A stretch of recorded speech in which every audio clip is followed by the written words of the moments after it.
The stagecoach dropped her at the bottom of a dirt road that disappeared into the pines, and that was the last kindness the day offered her. Elena Hartwell climbed down from the coach with a worn leather trunk that had belonged to her mother and a carpet bag she'd repaired twice with her own needle and thread. She stood there in the early afternoon light watching the coach pull away, and she felt something she hadn't allowed herself to feel in a long time. The cautious, fragile thing that passes for hope when hope has been broken often enough that you stop calling it by its real name. The letter from Randall Pruitt had been short, businesslike even. She had read it so many times the paper had gone soft along the fold lines. I am a widower with good land and modest means. I require a capable woman who can manage a household. I'm not looking for sentiment. I'm looking for someone dependable. He had included a train fare and a stagecoach voucher. He had included directions. He had not included warmth, but Elena had stopped expecting warmth from strangers a long time ago. Dependable she could do, capable she had always been. The rest, whatever the rest was, she would figure out when she got there. She had traveled 11 days to get to Harlan County. 11 days on trains that smelled of coal smoke and other people's livestock, on a stagecoach that hit every rut in the mountain road as though it had a personal grievance against her spine, sleeping upright with her carpet bag on her lap because she didn't trust the other passengers, and she had learned, slowly and painfully, that trust was something you extended carefully or you paid for it later. She was 31 years old. She had outlasted a drought that killed her father's farm, a fever that took her younger brother, and a 3-year arrangement with a family in Missouri who had promised her a home in exchange for work and delivered something considerably closer to servitude. She had survived all of it without dissolving. That was something. She reminded herself of that as she lifted her trunk and started up the road toward the Pruitt Ranch. It was further than the letter suggested. Most things were. She smelled the ranch before she saw it. Horses, turned earth, wood smoke. Then the fence line appeared through the trees, and then the main house, a long 2-story structure that had clearly been built in pieces over many years, each addition slightly mismatched with the last. There were men moving around the yard. 3 of them stopped what they were doing when she came through the gate. One of them went inside. Randall Pruitt came out onto the porch wiping his hands on a rag. He was older than she'd expected. Not in years necessarily. She put him somewhere in his mid-40s, but in the way some men age hard, as though life has been leaning on them from a particular angle for a long time. He was built wide across the shoulders, with a jaw that had no give in it, and he looked at her the way a man looks at a piece of equipment he's considering purchasing. Assessing, calculating, not unkind exactly, but not warm either. "You're the woman from the agency," he said. It wasn't a question. "Elena Hartwell." She set down her trunk. "You're Mr. Pruitt." "I am." He came down the porch steps and circled her once, slowly, which made the back of her neck prickle, but she held still and kept her expression even. She had learned to do that too. "You're heavier than I pictured." "The letter didn't specify a weight requirement," she said. Something shifted in his face. Surprise, maybe, that she'd answered back. Then it settled again. "No, I suppose it didn't." He stopped in front of her. "Come inside. Mrs. Calloway will show you where to put your things." Mrs. Calloway was the housekeeper, a thin woman in her 60s with the look of someone who had seen a great many temporary arrangements come and go through this household, and had learned not to invest in any of them.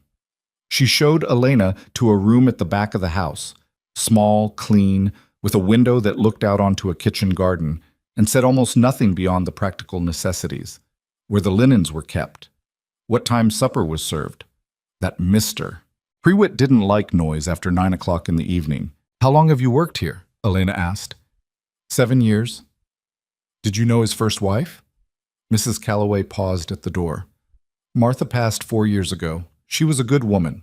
A beat. "I'll leave you to settle in."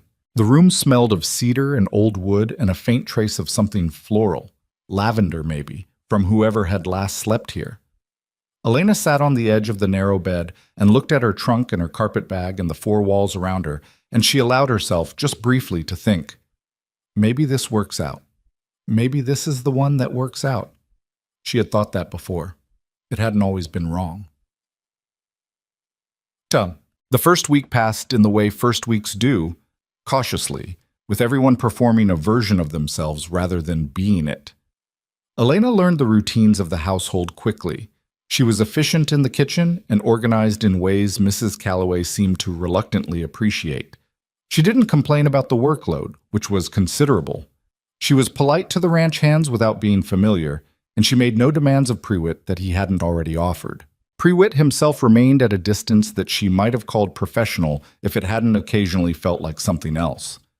He ate supper at the same table with her and asked questions about her background and her capabilities with the methodical manner of a man conducting an interview that had started too late to stop. She answered honestly. She always answered honestly. It was a policy that had cost her more than it had saved her, but she had held to it anyway. On the 8th evening, he poured himself a glass of whiskey after supper and remained at the table after Mrs. Calloway had cleared it, which was a departure from his usual habit of retiring to his office. "I'll be direct with you," he said. "I'd prefer it," she said. "I need a wife who can give me children. I've got the ranch, I've got the hands, I've got Calloway for the house. What I need is someone who can carry on the line." He turned the glass slowly in his hands. "I wrote to the agency about that specifically. They assured me you were suitable." Elena was quiet for a moment. Outside, the wind had picked up, pushing at the window glass.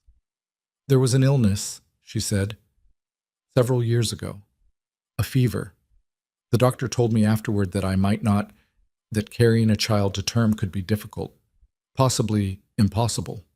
She kept her voice level. She had practiced keeping her voice level about this for a long time. "I should have disclosed that in the correspondence. I should have. I'm sorry." Prewitt was quiet for a long time.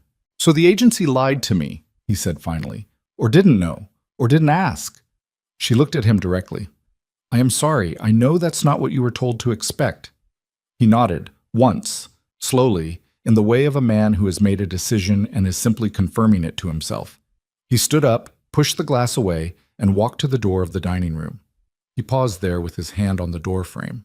"I'll need you to be packed by morning," he said. "I'll have one of the men take you to town." She was packed by morning. She had almost nothing to unpack in the first place, so the process didn't take long.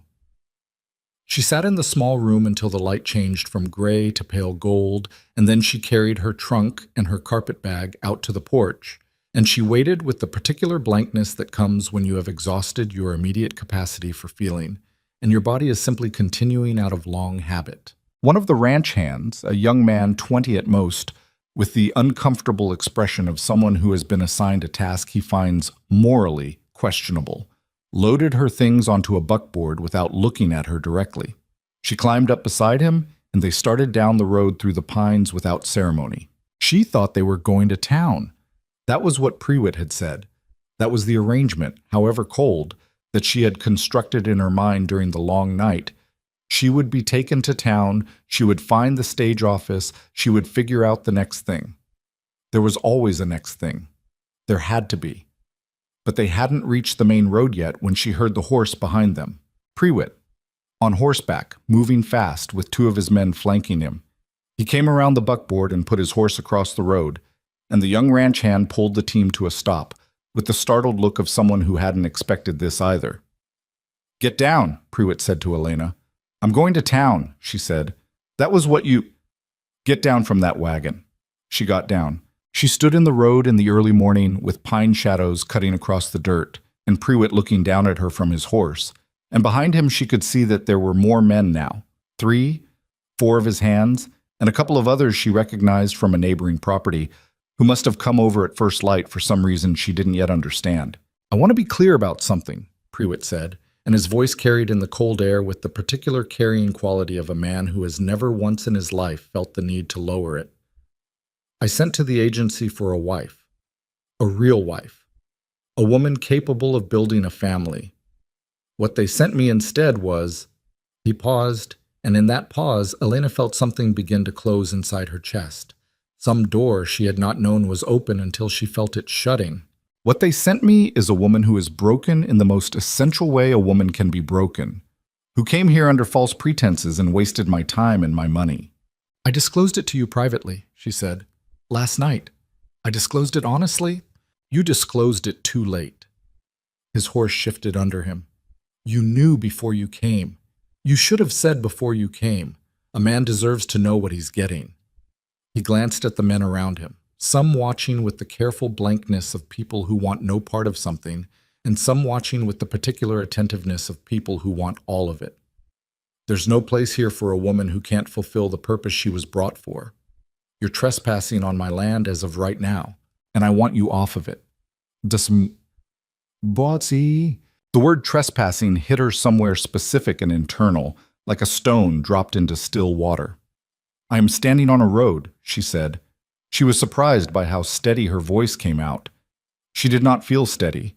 She felt as though the road itself had become uncertain, as though the ground was no longer reliable in the way ground was supposed to be reliable. I am standing on a road with my belongings, which is where your ranch hand put me. I know what you are, he said, and I know what you're not, and what you're not is worth any man's time or trouble. He pulled his horse around. Wilson will take you to the county line, not to town, to the line. You can walk from there. He rode back toward the ranch without looking at her again. What? Wilson was the young ranch hand, and he did not speak to her for the 2 miles to the county line, which she appreciated in the way you appreciate the absence of additional pain when there is already enough of it. He helped her down from the buckboard when they reached the weathered post marking the county boundary, and he unloaded her trunk and her carpetbag into the dust at the side of the road.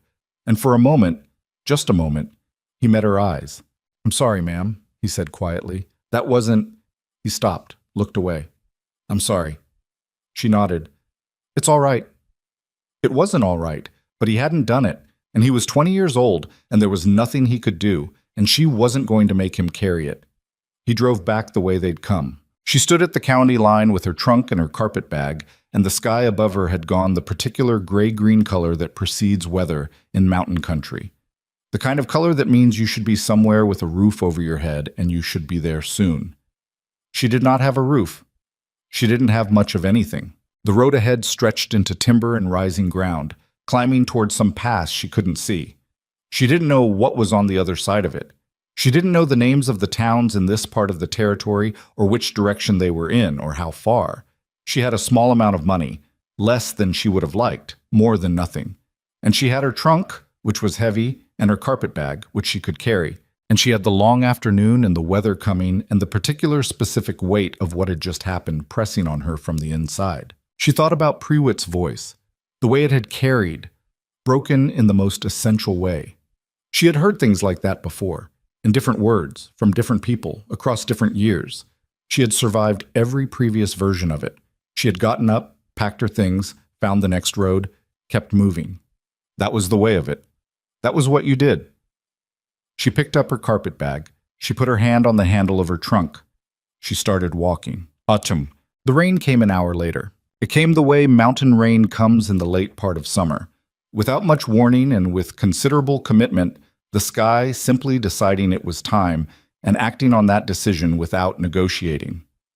Elena got her trunk and herself under the marginal shelter of a pine that overhung the road and stood there watching the water come off the brim of her hat in a steady stream, her dress already soaked through to the underskirt, her boots beginning to admit water at the seams. The road had gone to mud. The timber on both sides of it was dark with rain and moving with wind. She could not see any structure, any light, any indication that other human beings had ever been in this particular part of the territory or had any plans to be. She had walked, she estimated, 3 miles from the county line. 3 miles in the wrong boots on a road she didn't know going toward a destination she couldn't name.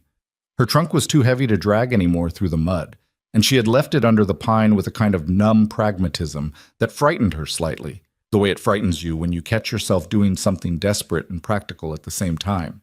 She sat down on top of the trunk under the pine tree in the rain. The cold had gotten into her hands and her shoulders and was working inward from there. Her hair was coming down from its pins.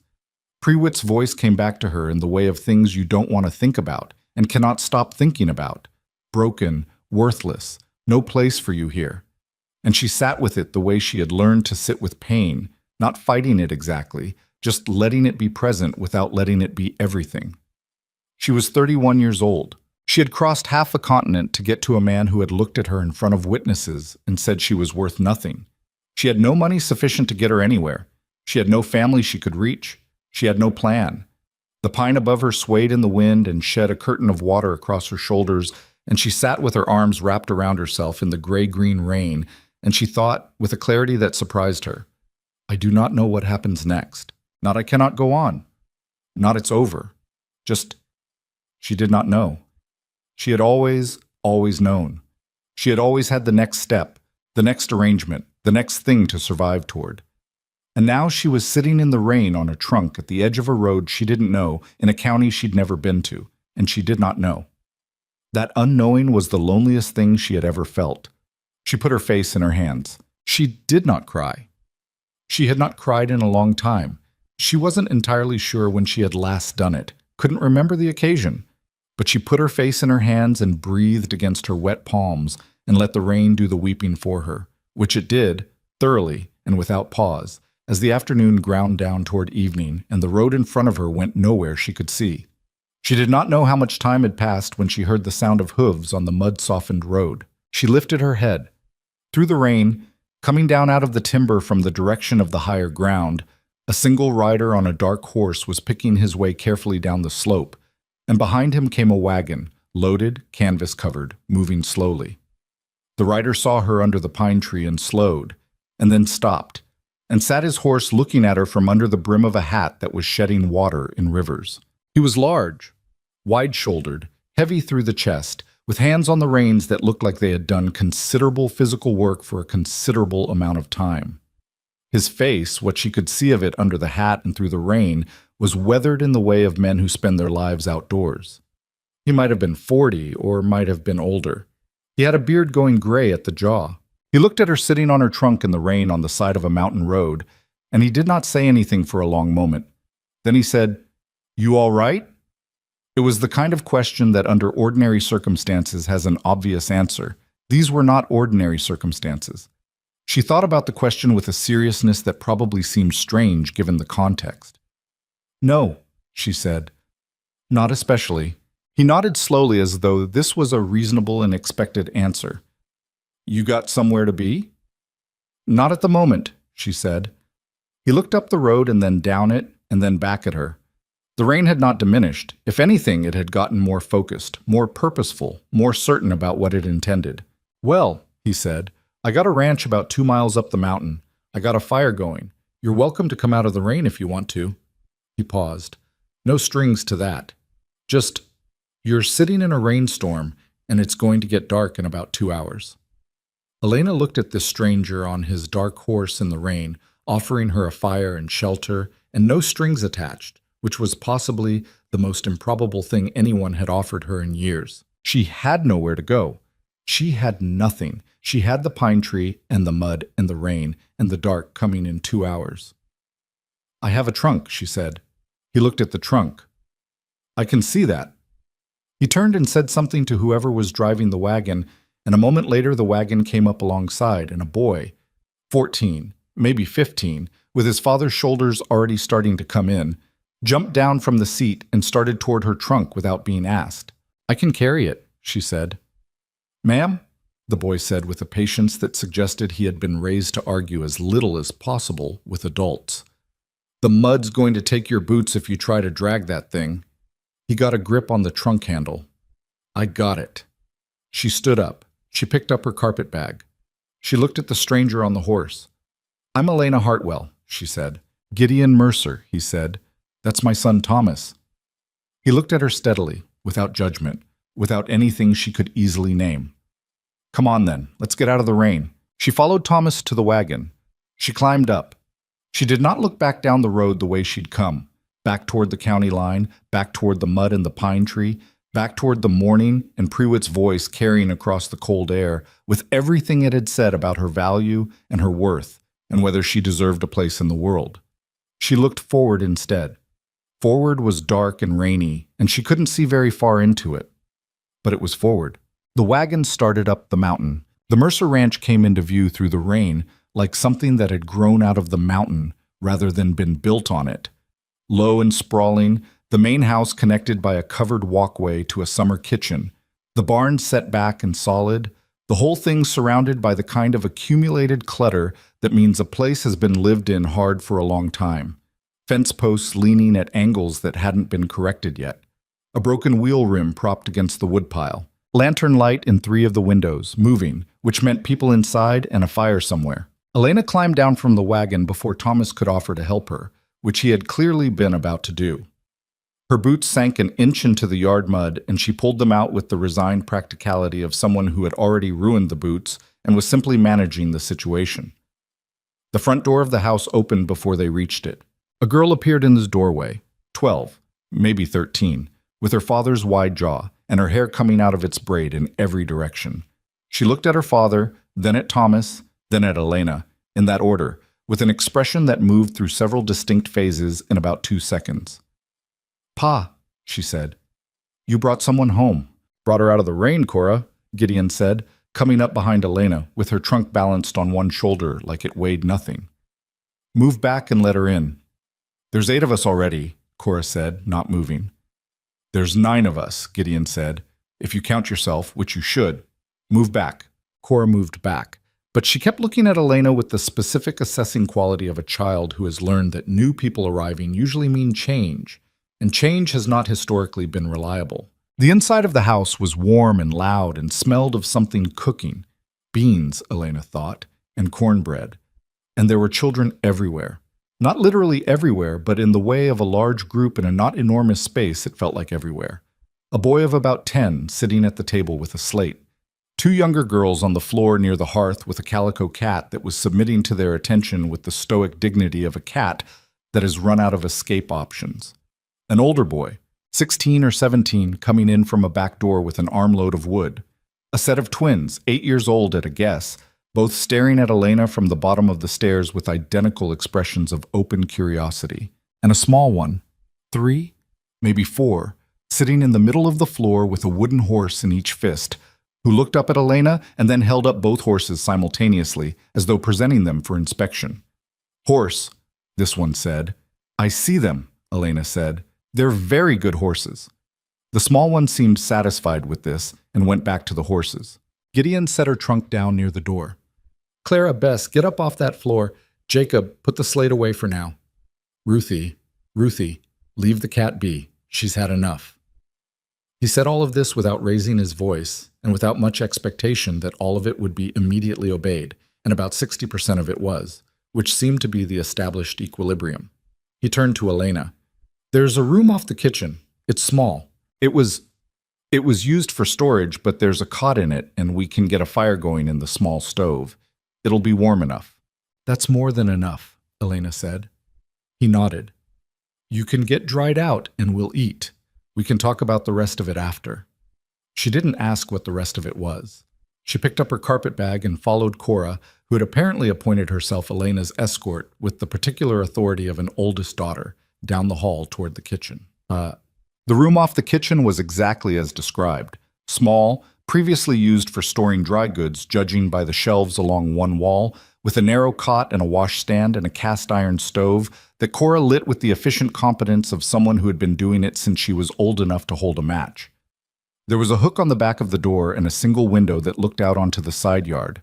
Elena hung her wet coat on the hook and changed out of her soaked dress with the pragmatic speed of someone who has learned not to be precious about privacy when privacy is limited, keeping an ear on the sounds of the house around her.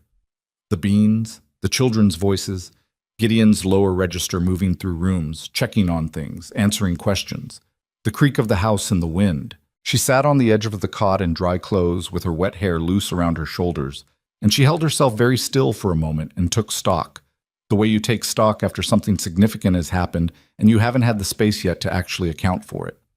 This morning she had been at the Prewitt Ranch. This morning felt like it had happened to someone else in a different year. She put her hands in her lap and breathed and listened to the sounds of the Mercer household going on around her, ordinary and unglamorous and alive, and something in her chest that had been pulled extremely tight all day loosened, just slightly, just enough. She got up and went to help with supper. Nobody told her to. Cora, coming back through the kitchen with plates, gave her a look that was 1 part suspicion and 2 parts curiosity when Elena appeared in the kitchen doorway and said, "What can I do?" The woman at the stove turned around. She was older, 65, maybe 70, with the look of someone who had been managing large households since before Elena was born, and had the calloused hands and the permanent slight squint of someone who has spent decades reading the room. This, Elena would learn, was Nell Hapscomb, who had come to help Gideon after his wife died 2 years ago and had simply never left, less because she was paid adequately than because the children needed someone. And she had found, to her own mild surprise, that she needed the children too. Nell looked Elena over with the frank efficiency of someone taking an inventory. You know how to cut cornbread without making a mess of it? Yes. Then cut the cornbread. Pan's on the side table. Kids will tear it apart if it goes out whole. Elena cut the cornbread. Supper at the Mercer table was not a quiet affair. It was not a peaceful affair. It was the kind of meal that happens when 9 people of varying ages and energy levels attempt to eat in the same room simultaneously. Everyone talking, some of them talking at the same time, the twins arguing about something that had happened earlier in the day involving a frog, Jacob knocking his cup of water over and catching most of it with his sleeve in a way that suggested this was not the first time. The small one, whose name, Elena had gathered, was Pete, sitting in a high chair with more beans on his face than in his mouth. Gideon ate with the focused efficiency of a man who has learned that if he participates in the table conversation, he won't finish eating before he has to go back out and check the animals. So he had made the pragmatic calculation to eat first and engage after. He watched his children with the specific quality of attention of someone who is tracking 9 separate threads at once and has developed a kind of background processing for it. He watched Elena too, in the way of someone making a quiet assessment without making it obvious, which he wasn't entirely successful at. After supper, when Nell had the younger children in motion toward bed and the older ones had scattered to their various evening tasks, Gideon poured 2 cups of coffee at the table and put one in front of the chair across from him and sat down with his own. Elena came and sat. You want to tell me what happened? He said. You don't have to. But you're sitting at my table and you're going to be sleeping in my storage room, and I'd rather know. She wrapped her hands around the cup. Outside, the rain had settled into a steady, even fall, no longer the dramatic rush of the afternoon, but committed to its work nonetheless. I came to marry a man named Pruitt, she said. Randall Pruitt. He has a ranch east of the county line. She paused. It didn't work out. Gideon waited. I disclosed something to him that I should have disclosed before I arrived, she said. A medical matter. He decided it made me unsuitable. He had me removed from his property. She said it all flat and even, the way you say things when you've had a few hours to construct the appropriate container for them. He made certain his men were present when he did it, and some of his neighbors. Gideon was quiet for a moment. His hands were around his own cup, and he was looking at the table, not at her. That was deliberately done, he said, having the men there. Yes. So it would get around. Yes? He nodded once, slowly. I know of Pruitt. I don't know him well, but I know of him. He stopped there, which Elena suspected meant he knew things he wasn't going to say at this particular table on this particular night, which she appreciated. Where are you trying to get to? I don't know yet, she said. I need to think about that. I have a little money, enough for a stage ticket somewhere, probably. She stopped. I just need a few days to figure out where that somewhere is. You can stay as long as you need, he said. He said it simply, without ceremony. You can help Nell with the children if you want something to do. She's getting on and the little ones take it out of her. But that's not a condition. I'm not trading you room and board for labor. You're welcome here regardless. She looked at him across the table. He was looking back at her steadily, and there was nothing in his face she could read as calculation or motive. He was just a large, tired man who had found a woman sitting in the rain and had offered what he had, which was a fire and a meal and a cot, and was now extending that offer by a few days with the same uncomplicated directness. Why? She said. He looked slightly surprised by the question. Why what? Why offer it at all? You don't know me. He considered this. Nell would tell you it's because I don't think straight when it rains, he said. She might not be wrong. A pause. I've got 9 kids. I lost my wife 2 years ago. I know what it looks like when someone's got nowhere to go and no good options. I've been in adjacent territory myself. He picked up his cup. That's all it is. It doesn't need to be more than that. Elena looked down at her coffee. Something pressed behind her eyes that she was not going to give way to. Not here, not at this man's kitchen table. Thank you, she said. Don't mention it, he said, and he meant that literally, in the way of people who are made uncomfortable by gratitude. He stood up and took his cup to the counter. I'm up at 4:30. The kids are up at 6. It gets loud by 6:15. A pause at the kitchen door. Sleep as long as you want. She did not sleep as long as she wanted. Old habits were persistent. She was awake before 6, dressed, and in the kitchen before Nell appeared, which resulted in a brief silent standoff that ended with Nell handing her a pot, without comment, and pointing at the stove. The children came down in waves. The twins, Clara and Bess, arrived first, still in their nightgowns, and stopped dead in the kitchen doorway when they saw Elena at the stove. You're still here, Clara said. I am, Elena said. Pa said you might stay a few days, Bess said. That's the plan. The twins looked at each other with the compressed communication of people who have been sharing a wavelength since before they were born.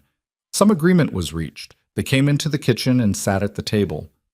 Do you know how to do hair? Clara asked. Nell's hands hurt in the morning. She can't do braids anymore.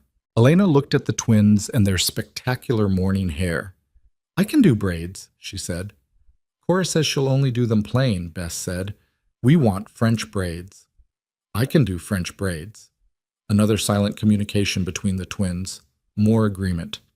All right, Clara said, with the air of someone extending a conditional welcome. You can stay. That was how it began. It was not smooth. Nothing was smooth. Cora, who was 13 and had been the oldest female presence in the household for 2 years, regarded Elena with the territorial wariness of someone whose established position is under renegotiation. She was not rude, exactly. Gideon had clearly raised her with more self-control than that, but she was watchful and occasionally pointed in the way of someone testing for weaknesses. Elena did not try to displace her. She did not try to be liked. She simply did what needed doing and did not make it about herself. And slowly, over the course of the first week, the watchfulness eased by degrees. Jacob was 10 and deeply serious about things that were difficult to predict, which included the migration patterns of birds, the structural properties of the woodpile, and whether certain frogs were poisonous or merely unpleasant. He brought Elena a frog on the 3rd day, cupped in both hands, and presented it with the gravity of a professor presenting a thesis. This one is Rhanoclamatons, he said. Green frog, not poisonous. Thomas said you were scared of frogs, but I don't think that's necessarily true. Thomas doesn't know anything about me, Elena said. She looked at the frog. He's a good-looking frog. Jacob seemed quietly pleased. Do you want to hold him? Not today, she said. Okay, he said equably, and went back outside.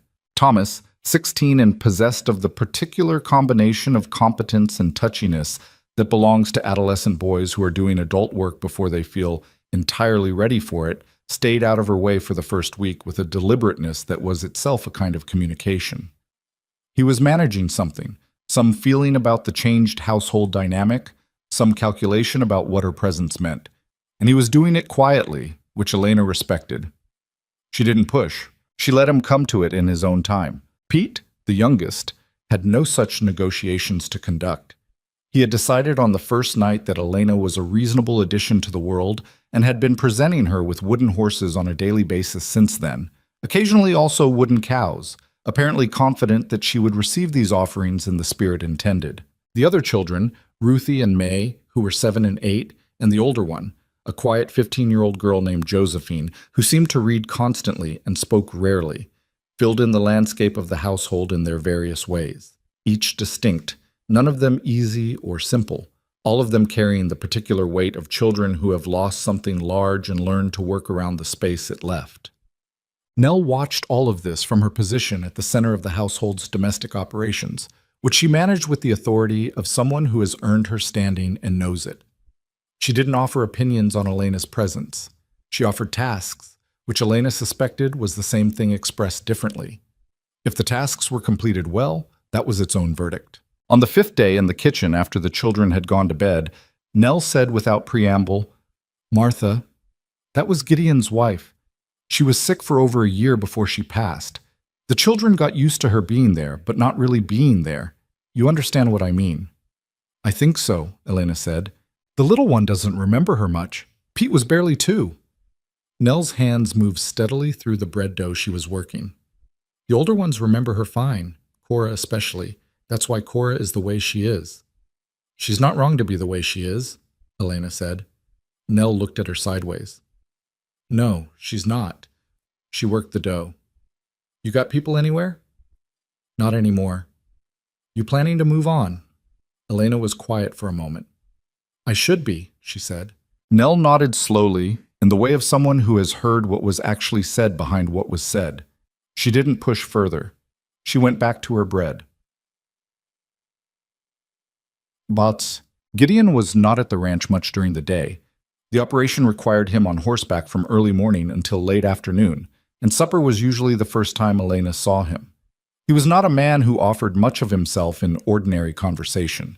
Not because he was cold, but because he had the quality of someone who has spent a lot of years in his own company and had learned to be comfortable there, sometimes uncomfortably comfortable. But there were mornings.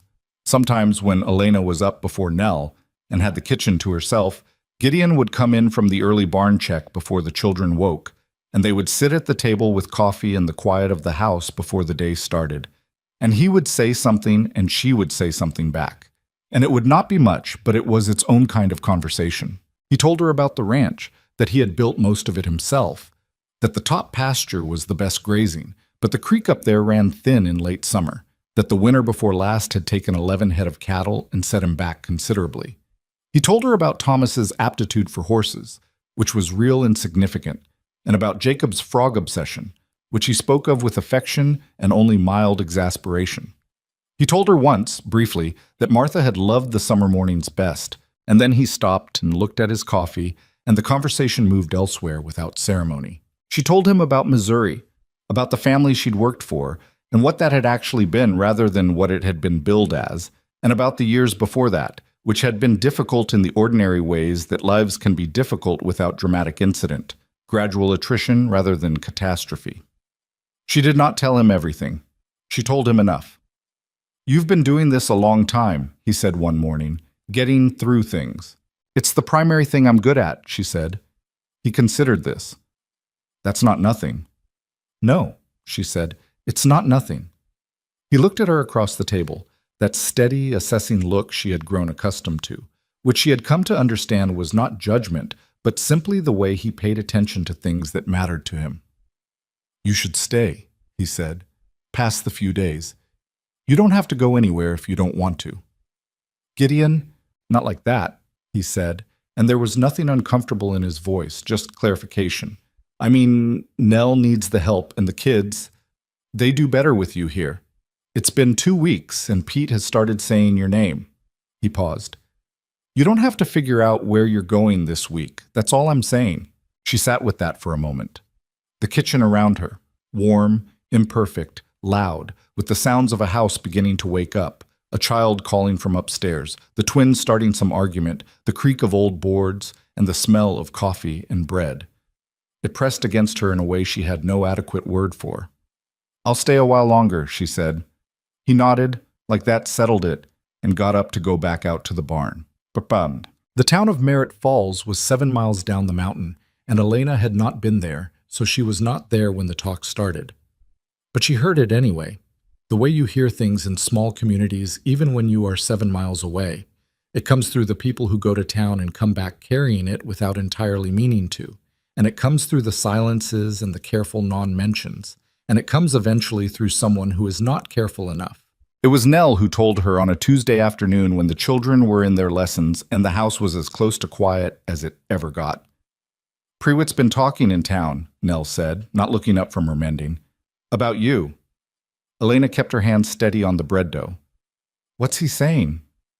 That you misrepresented yourself, that you're not what the agency said you were.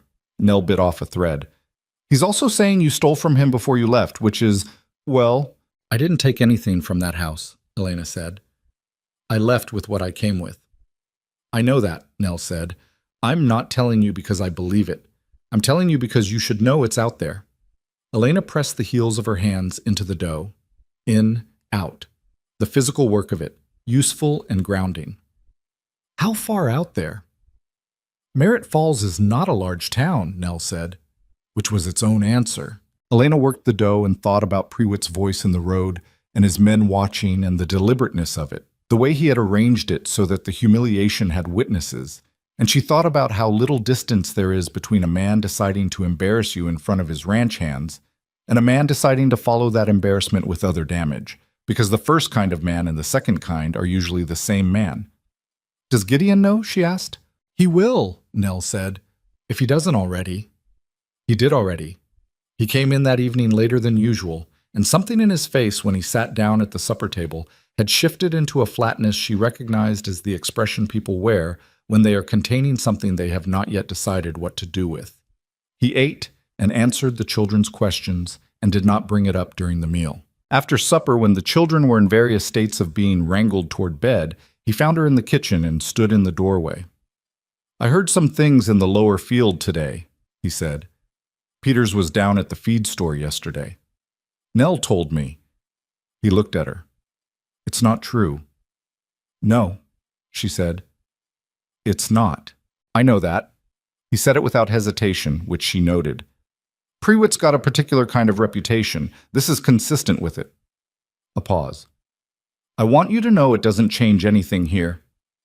You barely know me, Elena said. I've been here 2 weeks. I know you well enough, he said. She looked at him, this man who had pulled her out of a rainstorm and put her in a storage room and handed her a cup of coffee, and meant it uncomplicated. This man who was now standing in his kitchen doorway, telling her that other people's lies didn't change what he could see with his own eyes. She had not met many people like him. Thank you, she said. Stop thanking me, he said, with the mild exasperation of someone who has been told this before. He pushed off the doorframe. Get some sleep. Pete's been up twice in the night and he'll want you there in the morning. He went back through the house, checking windows, checking doors, doing the last rounds of the evening the way he did every night. And Elena stood in the warm kitchen and listened to the sounds of the house settling around her. Children, fire, wind, the ordinary ongoing noise of people alive together in a space. And she felt it again, that loosening in her chest, but larger now, more real. She had been in this house for 2 weeks. She had come out of a rainstorm with a trunk and no plan and nowhere to go.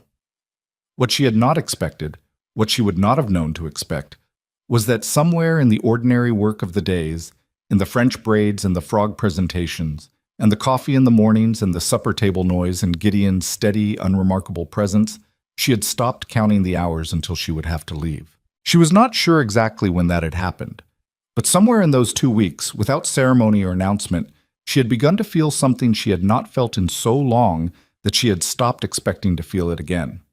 Not safe, exactly. Not settled. Nothing was safe or settled, and she knew better than to mistake the temporary absence of immediate crisis for anything more durable, but wanted, useful, like a person whose presence in a given space had shifted from tolerated to something else, something she didn't have the right word for yet. She turned down the kitchen lamp and went to her room. Outside, the mountain was dark, and the wind moved through the pines with the sound of a long, slow exhale, and somewhere above the timber the stars would be out, though she couldn't see them from here. She could hear Pete moving around upstairs, restless in the night, and then Cora's voice, older sister voice, patient despite itself, settling him back down. Elena lay on her cot and listened to the house go quiet, and for the first time in longer than she could accurately remember, she fell asleep before she had finished worrying about tomorrow. 3 weeks after Elena had stopped counting the days until she would leave, Victor Blackwell rode into Merritt Falls on a gray horse with 2 men behind him and a lawyer's case under his arm, and the town noticed because Victor Blackwell was the kind of man towns notice. She didn't know he had arrived until Cora came back from town with flour and the particular expression of a 13-year-old who is carrying information she knows is significant and is deciding how to carry it. There's a man asking about you, Cora said, setting the flour on the kitchen table. She looked at Elena directly, which was a thing she had started doing in the last week, looking at her directly instead of sideways, which Elena had taken as a sign of something she was careful not to overinterpret. In town, at the hotel. He's been there 2 days, Peter says, and he's been asking around. Elena went still at the stove. What kind of man? Rich kind, Cora said. Well-dressed. 2 men with him who aren't his friends, if you know what I mean. Elena knew what she meant. Hired men, a different category from friends entirely. Did anyone say his name? Blackwell, Cora said. Victor Blackwell. The name dropped into Elena's chest like something thrown from a height. She kept her face where it was. She kept her hands on the pot handle and her eyes on the stove, and she breathed carefully through the next several seconds, the way you breathe when something you have been half expecting and wholly dreading finally arrives, and you need to not show the full weight of that to a 13-year-old girl who is watching you with sharp eyes and no precedent for what she's seen. All right, Elena said. Thank you for telling me. Cora didn't leave. She stood at the table with her hand on the flour sack and her eyes still on Elena. Is he someone bad? Elena thought about how to answer that. He's someone complicated, she said finally. Cora considered this. Complicated like trouble? Yes, Elena said. Like trouble. She told Gideon that night. She had not planned to. She had spent the afternoon constructing various versions of the conversation in which she handled it herself and did not require anyone else's involvement, and all of those versions had fallen apart under the weight of the same unavoidable fact.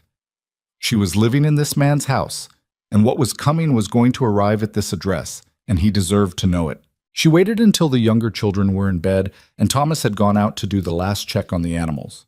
Gideon was at the table with the ranch ledger, which he treated with the grim regularity of a man doing penance, because the numbers in it were never as good as he needed them to be. She sat down across from him.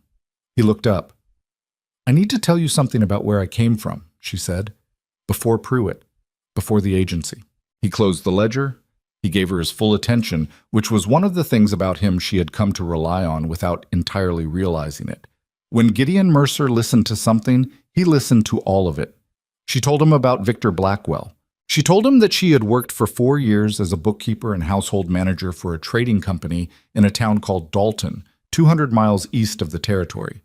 That the company had been owned by an older man named Horace Wendell, who had been decent to her, and that Victor Blackwell had been Wendell's business partner, and that Blackwell was not decent in the way Wendell was decent and had never pretended otherwise. She told him that Blackwell had made advances toward her on 3 separate occasions over the course of 2 years, and that she had declined all 3 times, and that the 3rd time she had not simply declined but had said clearly and specifically what she thought of him, and that this had been a mistake in the practical sense, even though it had been correct in every other sense. She told him that 6 months after that, Horace Wendell had died suddenly, and that Blackwell had moved to take full control of the company's assets, and that in the process of doing that, he had claimed that certain funds and property records were missing, and that the bookkeeper, Elena Hartwell, was responsible. Were you? Gideon said. No, she said. I know, he said. I'm asking what he said. He said I had been skimming accounts for 2 years. He said I had falsified records. He had witnesses, 2 men on his payroll, who said they'd seen me taking money from the lockbox. She held his gaze. None of it was true, but he had money and I didn't, and in my experience that tends to determine who gets believed. Gideon's jaw had set. Did he take it to law? He started to.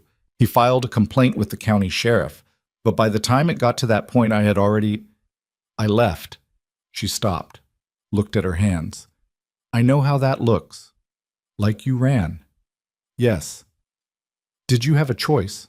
I told myself I didn't. She was quiet for a moment. I'm still not sure, but I left. I came west. I changed counties and then changed territories, and eventually I found the agency and I thought... She stopped again. I thought if I could get far enough away and start clean, it wouldn't follow me. Gideon was quiet for a long time. The lamp on the table made his face look older, or maybe he just looked older in this light, carrying the weight of what she'd told him along with the weight of everything else he was already carrying. He's not coming all this way over a bookkeeping dispute, he said finally. No, she said. He's not. It's personal. Yes. He nodded slowly. And Pruitt? I don't know if they're connected. I don't know if Blackwell found me through Pruitt or through the agency or through something else. But I think, she exhaled, I think the timing is not coincidence. Gideon sat with that. Then he said, what does he want? At bottom, what does he actually want? She met his eyes. To finish what he started, she said. To make it so that wherever I go, whatever I try to build, he can reach it. The way she said it made something move through Gideon's expression. Not pity, which she would not have been able to tolerate, but something harder and quieter than pity. Recognition, maybe. The look of a man who understands that some kinds of damage are inflicted deliberately and with patience, not in a moment but over years. All right, he said. All right, she repeated. All right, I know what we're dealing with. He picked up the ledger and set it to the side and put his hands flat on the table. Get some sleep. I need to think. She did not sleep. She lay on her cot in the room off the kitchen and listened to the house and thought about Victor Blackwell in a hotel room 7 miles down the mountain, and she thought about the 2 years she had spent keeping his employer's books and managing his employer's household and doing her work carefully and well while Blackwell watched her from the corner of his eye and waited for the right moment. And she thought about the 3rd time she had refused him, when she had said what she had said and watched his face change into something that had nothing to do with hurt feelings and everything to do with being the kind of man who does not tolerate being told no by women he considers beneath him. She had known, in that moment, that she had made an enemy. She had not understood yet how patient and thorough that enemy was capable of being. She had found out. She stared at the ceiling of the small room and she went through, methodically, what she had and what she didn't have. She had herself. She had the clothes in her trunk and the small amount of money she'd been too careful to spend. She had Gideon's steadiness and Nell's pragmatism and the uncertain but real goodwill of 9 children who had started, in their various ways, to include her in their world. What she did not have: documentation.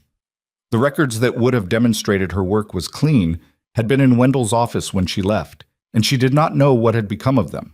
She had no witnesses who would come forward. She had no lawyer. She had the truth, which was a significant thing in principle and a sometimes unreliable thing in practice. She had been here before, or in adjacent territory, and she knew how it went. She closed her eyes. Sleep didn't come.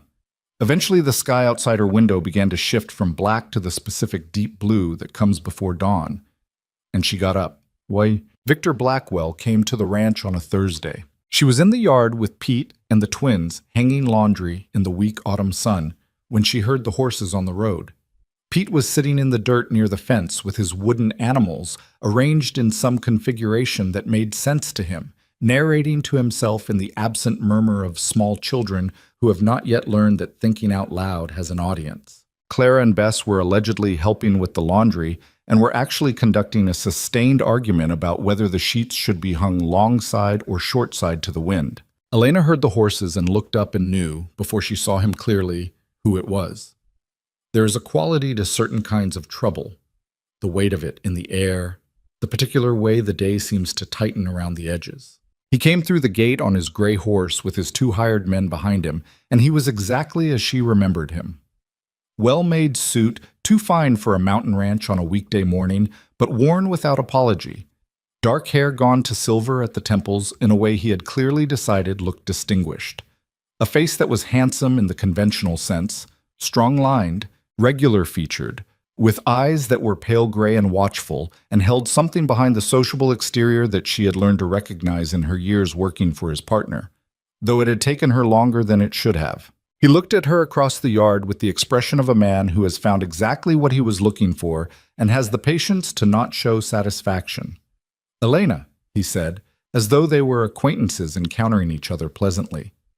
"You've come quite a long way." "Mr. Blackwell," she said. She kept her voice flat. Beside her, she was aware of Clara going still, of Bess's hand stopping on the sheet she was holding, of Pete looking up from his wooden animals with the uncomplicated curiosity of a 4-year-old who doesn't understand what is happening but can feel the temperature of it. "You're a difficult woman to find," he said. He dismounted with the ease of a man who rides well and knows it. One of his men moved to take his horse, though not as difficult as you might have hoped. "This is private property," Elena said. "Mr. Mercer's property." "I'm aware." He looked around the yard with a surveying quality, like a man taking inventory of someone else's holdings. "Is Mr. Mercer available? I have some business with him and with you." "He's in the upper pasture." "Then I'll wait." He said it pleasantly. "It's a nice morning." Gideon came down from the upper pasture faster than Elena would have expected, which meant someone had gone to get him. Thomas, she thought, who had been on the ridge and would have seen the horses come through the gate. He came across the yard on foot, having left his horse at the barn, and he looked at Blackwell and his men with the same contained expression he brought to things that required his attention and his management. He nodded at Blackwell. "I'm Gideon Mercer, Victor Blackwell." He extended his hand. Gideon shook it briefly. "I appreciate you seeing me. I have a matter of some urgency to discuss concerning a woman who I believe has been staying on your property, Elena Hartwell." "She works here," Gideon said. Blackwell's expression shifted by a degree. "I see." He opened the case he'd been carrying and produced a document. "I'll be direct then. Miss Hartwell left my former partner's employ under significant suspicion of theft and fraud. The matter was pursued legally at the time, but she left the territory before it could be resolved." He held out the document. "I have here a filing from the county clerk's office in Dalton confirming the outstanding complaint. And I have here," he produced a second document, "a letter from the territorial marshal's office indicating their willingness to act on the complaint given that the subject has been located." Gideon did not take the documents. He looked at them in Blackwell's hands. "Is that right?" "I'm afraid so. I take no pleasure in this." He did not look like a man taking no pleasure. "Miss Hartwell is a capable woman, and I understand she's made herself useful here, but the matter of the stolen funds is significant. We're talking about several $100s over the course of 2 years, and the falsification of records that caused considerable harm to Mr. Wendell's estate and his heirs." He paused. "I'm prepared to take this directly to the county sheriff today. I thought, as a courtesy, I would come here first." Elena said, "The records are not falsified." Blackwell looked at her with the particular patience of a man who has anticipated every response and has a prepared counter for all of them. "I understand you would say that." "I kept those books for 4 years," she said. "Every entry, every account. I know what's in them and what isn't." "The witnesses, your witnesses," she said. "2 men who have been on your payroll for years and who will say whatever you've paid them to say." Something moved behind Blackwell's pale gray eyes. Not anger, he was too controlled for visible anger, but something adjacent to it, something that had teeth behind the pleasant surface. "Those are serious accusations, Miss Hartwell." "So are yours," she said. Gideon had been watching this exchange with his arms crossed and his face still. He looked at Blackwell. "What is it you actually want? You've come 7 miles up a mountain with 2 men and a lawyer's case. That's not just paperwork." Blackwell regarded him. "I want the matter properly resolved. Through the sheriff, if necessary." "Or," Gideon said. A pause. Blackwell looked at Elena.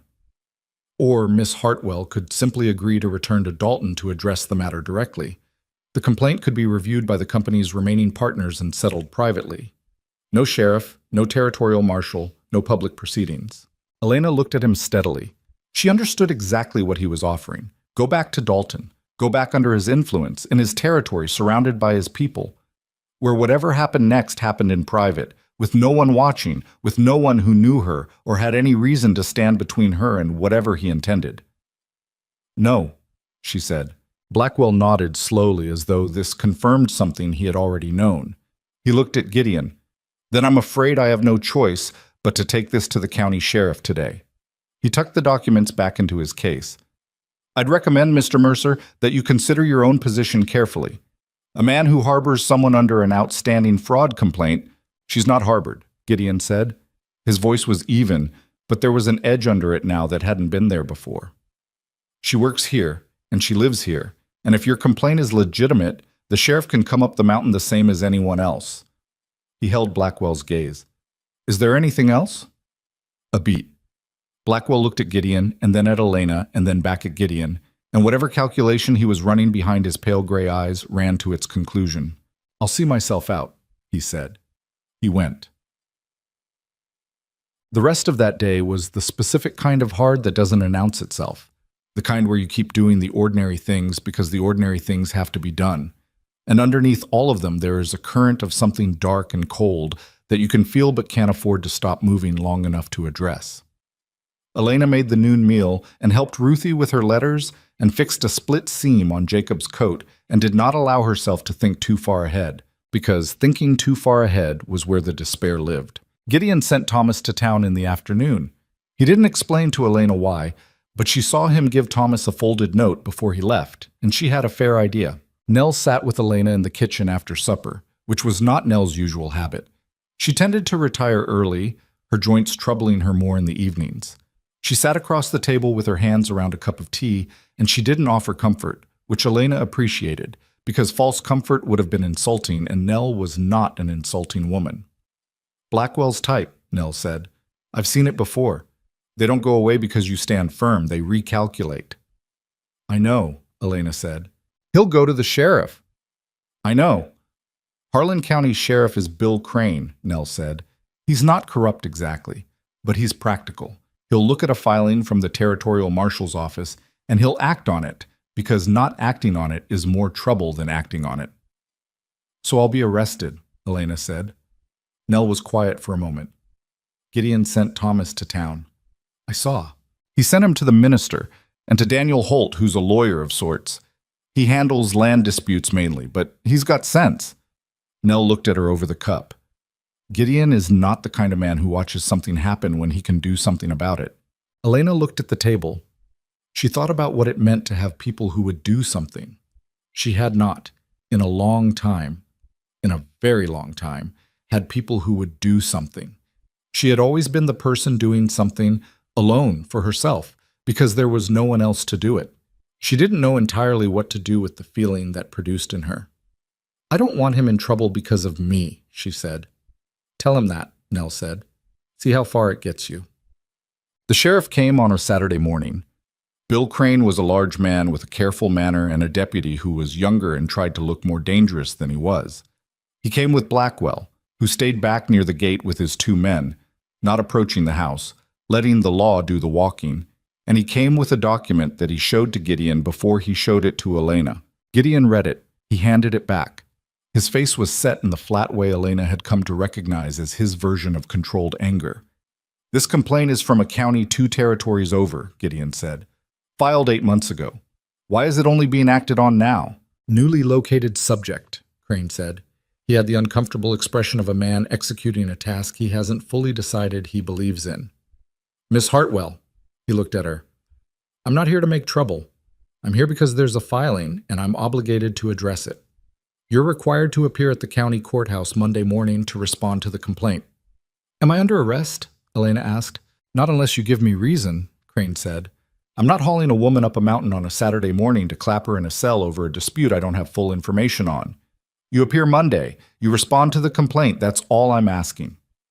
"And if the complaint is fabricated," Gideon said. Crane looked at him steadily. "Then the hearing Monday will establish that, Mr. Mercer." He paused. "I'm just the man who has to show up when a filing comes across my desk. I'm not Mr. Blackwell's instrument."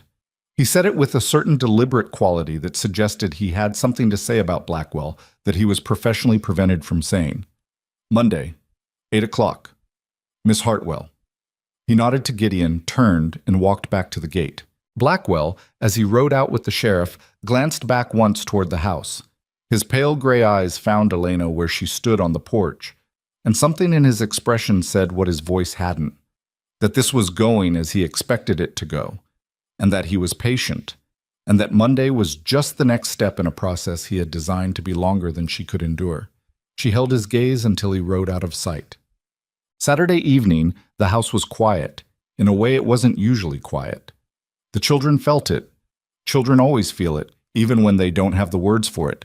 And supper was subdued in a way that was uncomfortable because subdued was not the Mercer household's natural register. Pete kept looking around the table with the puzzled expression of a child who knows something is wrong but cannot locate it. Clara and Bess ate without arguing, which was its own kind of alarm signal. Afterward, when Nell had gotten the younger ones to bed, and Thomas had taken himself off with the determined tact of an almost adult who understands when adults need space, Cora appeared in the kitchen doorway. She stood there looking at Elena with those sharp eyes, which had the kind of direct honesty in them that only very young people and very old people manage. No performance, no management of impression. Are you going to leave? She said. Elena looked at her. Where would I go? I don't know. Away. If it gets too hard. Cora, people leave when it gets hard, Cora said. It came out flat and matter of fact, which was worse than if it had come out bitter. That's just true. I've seen it. After Mama died, a lot of people who said they'd help, they were there for a while and then it got complicated and they had other things. She looked at her hands. I'm not saying you're like that. I'm just asking. Elena crossed the kitchen and sat down at the table, and after a moment Cora came and sat across from her. The lamp between them made the kitchen feel small and close. I'm not leaving Monday, Elena said. I'm going to that courthouse, and I'm going to answer that complaint. What if they believe him instead of you? Then we figure out what comes after that, Elena said. But I'm not running. I've run before. It didn't work. Cora looked at her steadily. Pa's not going to let anything happen to you, she said. I know you know that, but I thought you should hear it from someone besides him. Elena held the girl's gaze. 13 years old, oldest child, 2 years of managing a household grief that no child should have to manage, looking across a table at a woman who had arrived in a rainstorm with a trunk and a ruined pair of boots and had, over the course of a month, become something. Something that Cora apparently did not want to lose. Thank you, Elena said. Cora shrugged with the studied casualness of someone who has said a more vulnerable thing than they intended and is now managing the aftermath.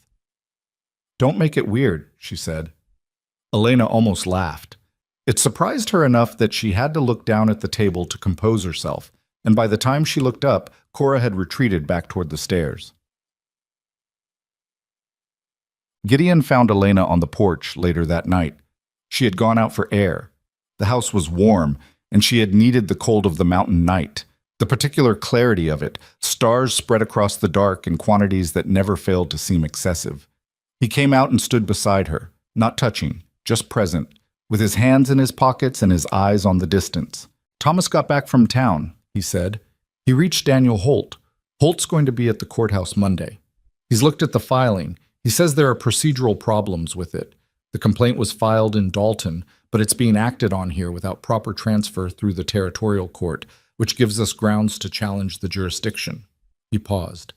It's not a guarantee, but it's something. Gideon? She started. Don't, he said. I was going to say that you don't have to do this, that he said specifically that your position could be complicated by… I know what he said. He could make trouble for the ranch, for the land title, for… Elena. His voice was quiet, but it had the quality of a statement rather than a negotiation. He looked at her in the dark, the cold air between them, the stars overhead doing their unreasonable thing. I'm not interested in what Victor Blackwell thinks I should do to protect my position. I have never in my life made decisions based on what a man like that threatened. A pause. I'm going to be at that courthouse Monday. So is Thomas. So is Daniel Holt. And Nell knows people on the women's committee at the church who have long memories about Blackwell's family and business history in this territory, and she's been talking to them. Elena looked at him. At the steadiness of him, the absolute uncomplicated steadiness, like bedrock that doesn't need to announce itself. I don't know how to do this, she said. I don't know how to let people… She stopped. I've been doing everything alone for so long that I don't… I know, he said. It was gentle. You don't have to know how. You just have to let it happen.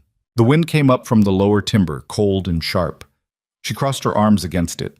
Above them, the mountain was dark and enormous and utterly indifferent to all human plans and anxieties, which was, she had found, both terrible and clarifying in roughly equal measure. Monday, she said. Monday, he said.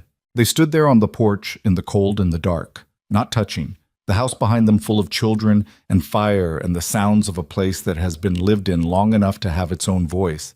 And Elena thought about what it would mean to fight this time instead of run, what it would cost and what it might return. She had been surviving for so long, moving, packing, finding the next road. She thought about what it might feel like to stand still. Sunday passed. The way days pass when Monday is waiting at the end of them. Slowly, with a quality of compressed air, everything ordinary feeling slightly unreal against the weight of what was coming. Elena helped with breakfast and helped with the younger children's lessons, and sat with Pete in the afternoon while he arranged and rearranged his wooden animals with the focused seriousness of a small person for whom this was the most pressing matter in the world, which she envied him, quietly and without resentment. Gideon spent the day working. He worked the way he always worked, steady, physical, present, but she caught him twice standing still in the yard with his hands at his sides and his eyes on the middle distance, which for Gideon was the equivalent of visible agitation. He was thinking, turning something over. She didn't interrupt it. Nell baked. She baked with the particular intensity of a woman who processes difficulty through production, and by evening there were 2 pies and a quantity of rolls that exceeded any reasonable household need, which told Elena more about how Nell was feeling than anything she might have said. Thomas came to Elena in the late afternoon, finding her at the side of the house where she was splitting kindling. She had needed something physical and uncomplicated. And he stood there for a moment with his hands in his pockets in the way of a 16-year-old who has something to say and is working up the mechanics of saying it. "I want you to know," he said, "that I talked to Peters at the feed store. He knows people who knew Blackwell's partner, Wendell, from before Wendell died." Elena set down the hatchet. "What did Peters say?" "He said Wendell's widow is still alive, lives in Dalton still, and that she and Blackwell have been in a legal dispute over the estate since Wendell died." Thomas looked at her with the directness of someone who has decided to just say the thing. "Peters thinks she might know things. About the books. About whether Blackwell's account of things is what he says it is." Elena was quiet for a moment. "Did Peters say how to reach her?" "He wrote down an address." Thomas pulled a folded paper from his coat pocket and held it out. Holt was going to send a telegraph message this evening. He thought it was worth trying. She took the paper. She looked at this boy. This serious, competent, quietly generous boy who had spent the first 2 weeks of her time here pointedly staying out of her way, and had now, without fanfare, done something that could matter considerably. "Thank you, Thomas," she said. He shrugged in the manner of his father, minimizing, deflecting, made uncomfortable by direct acknowledgement. "It might not come to anything," he said. "I just thought it was worth doing." "It was worth doing," she said.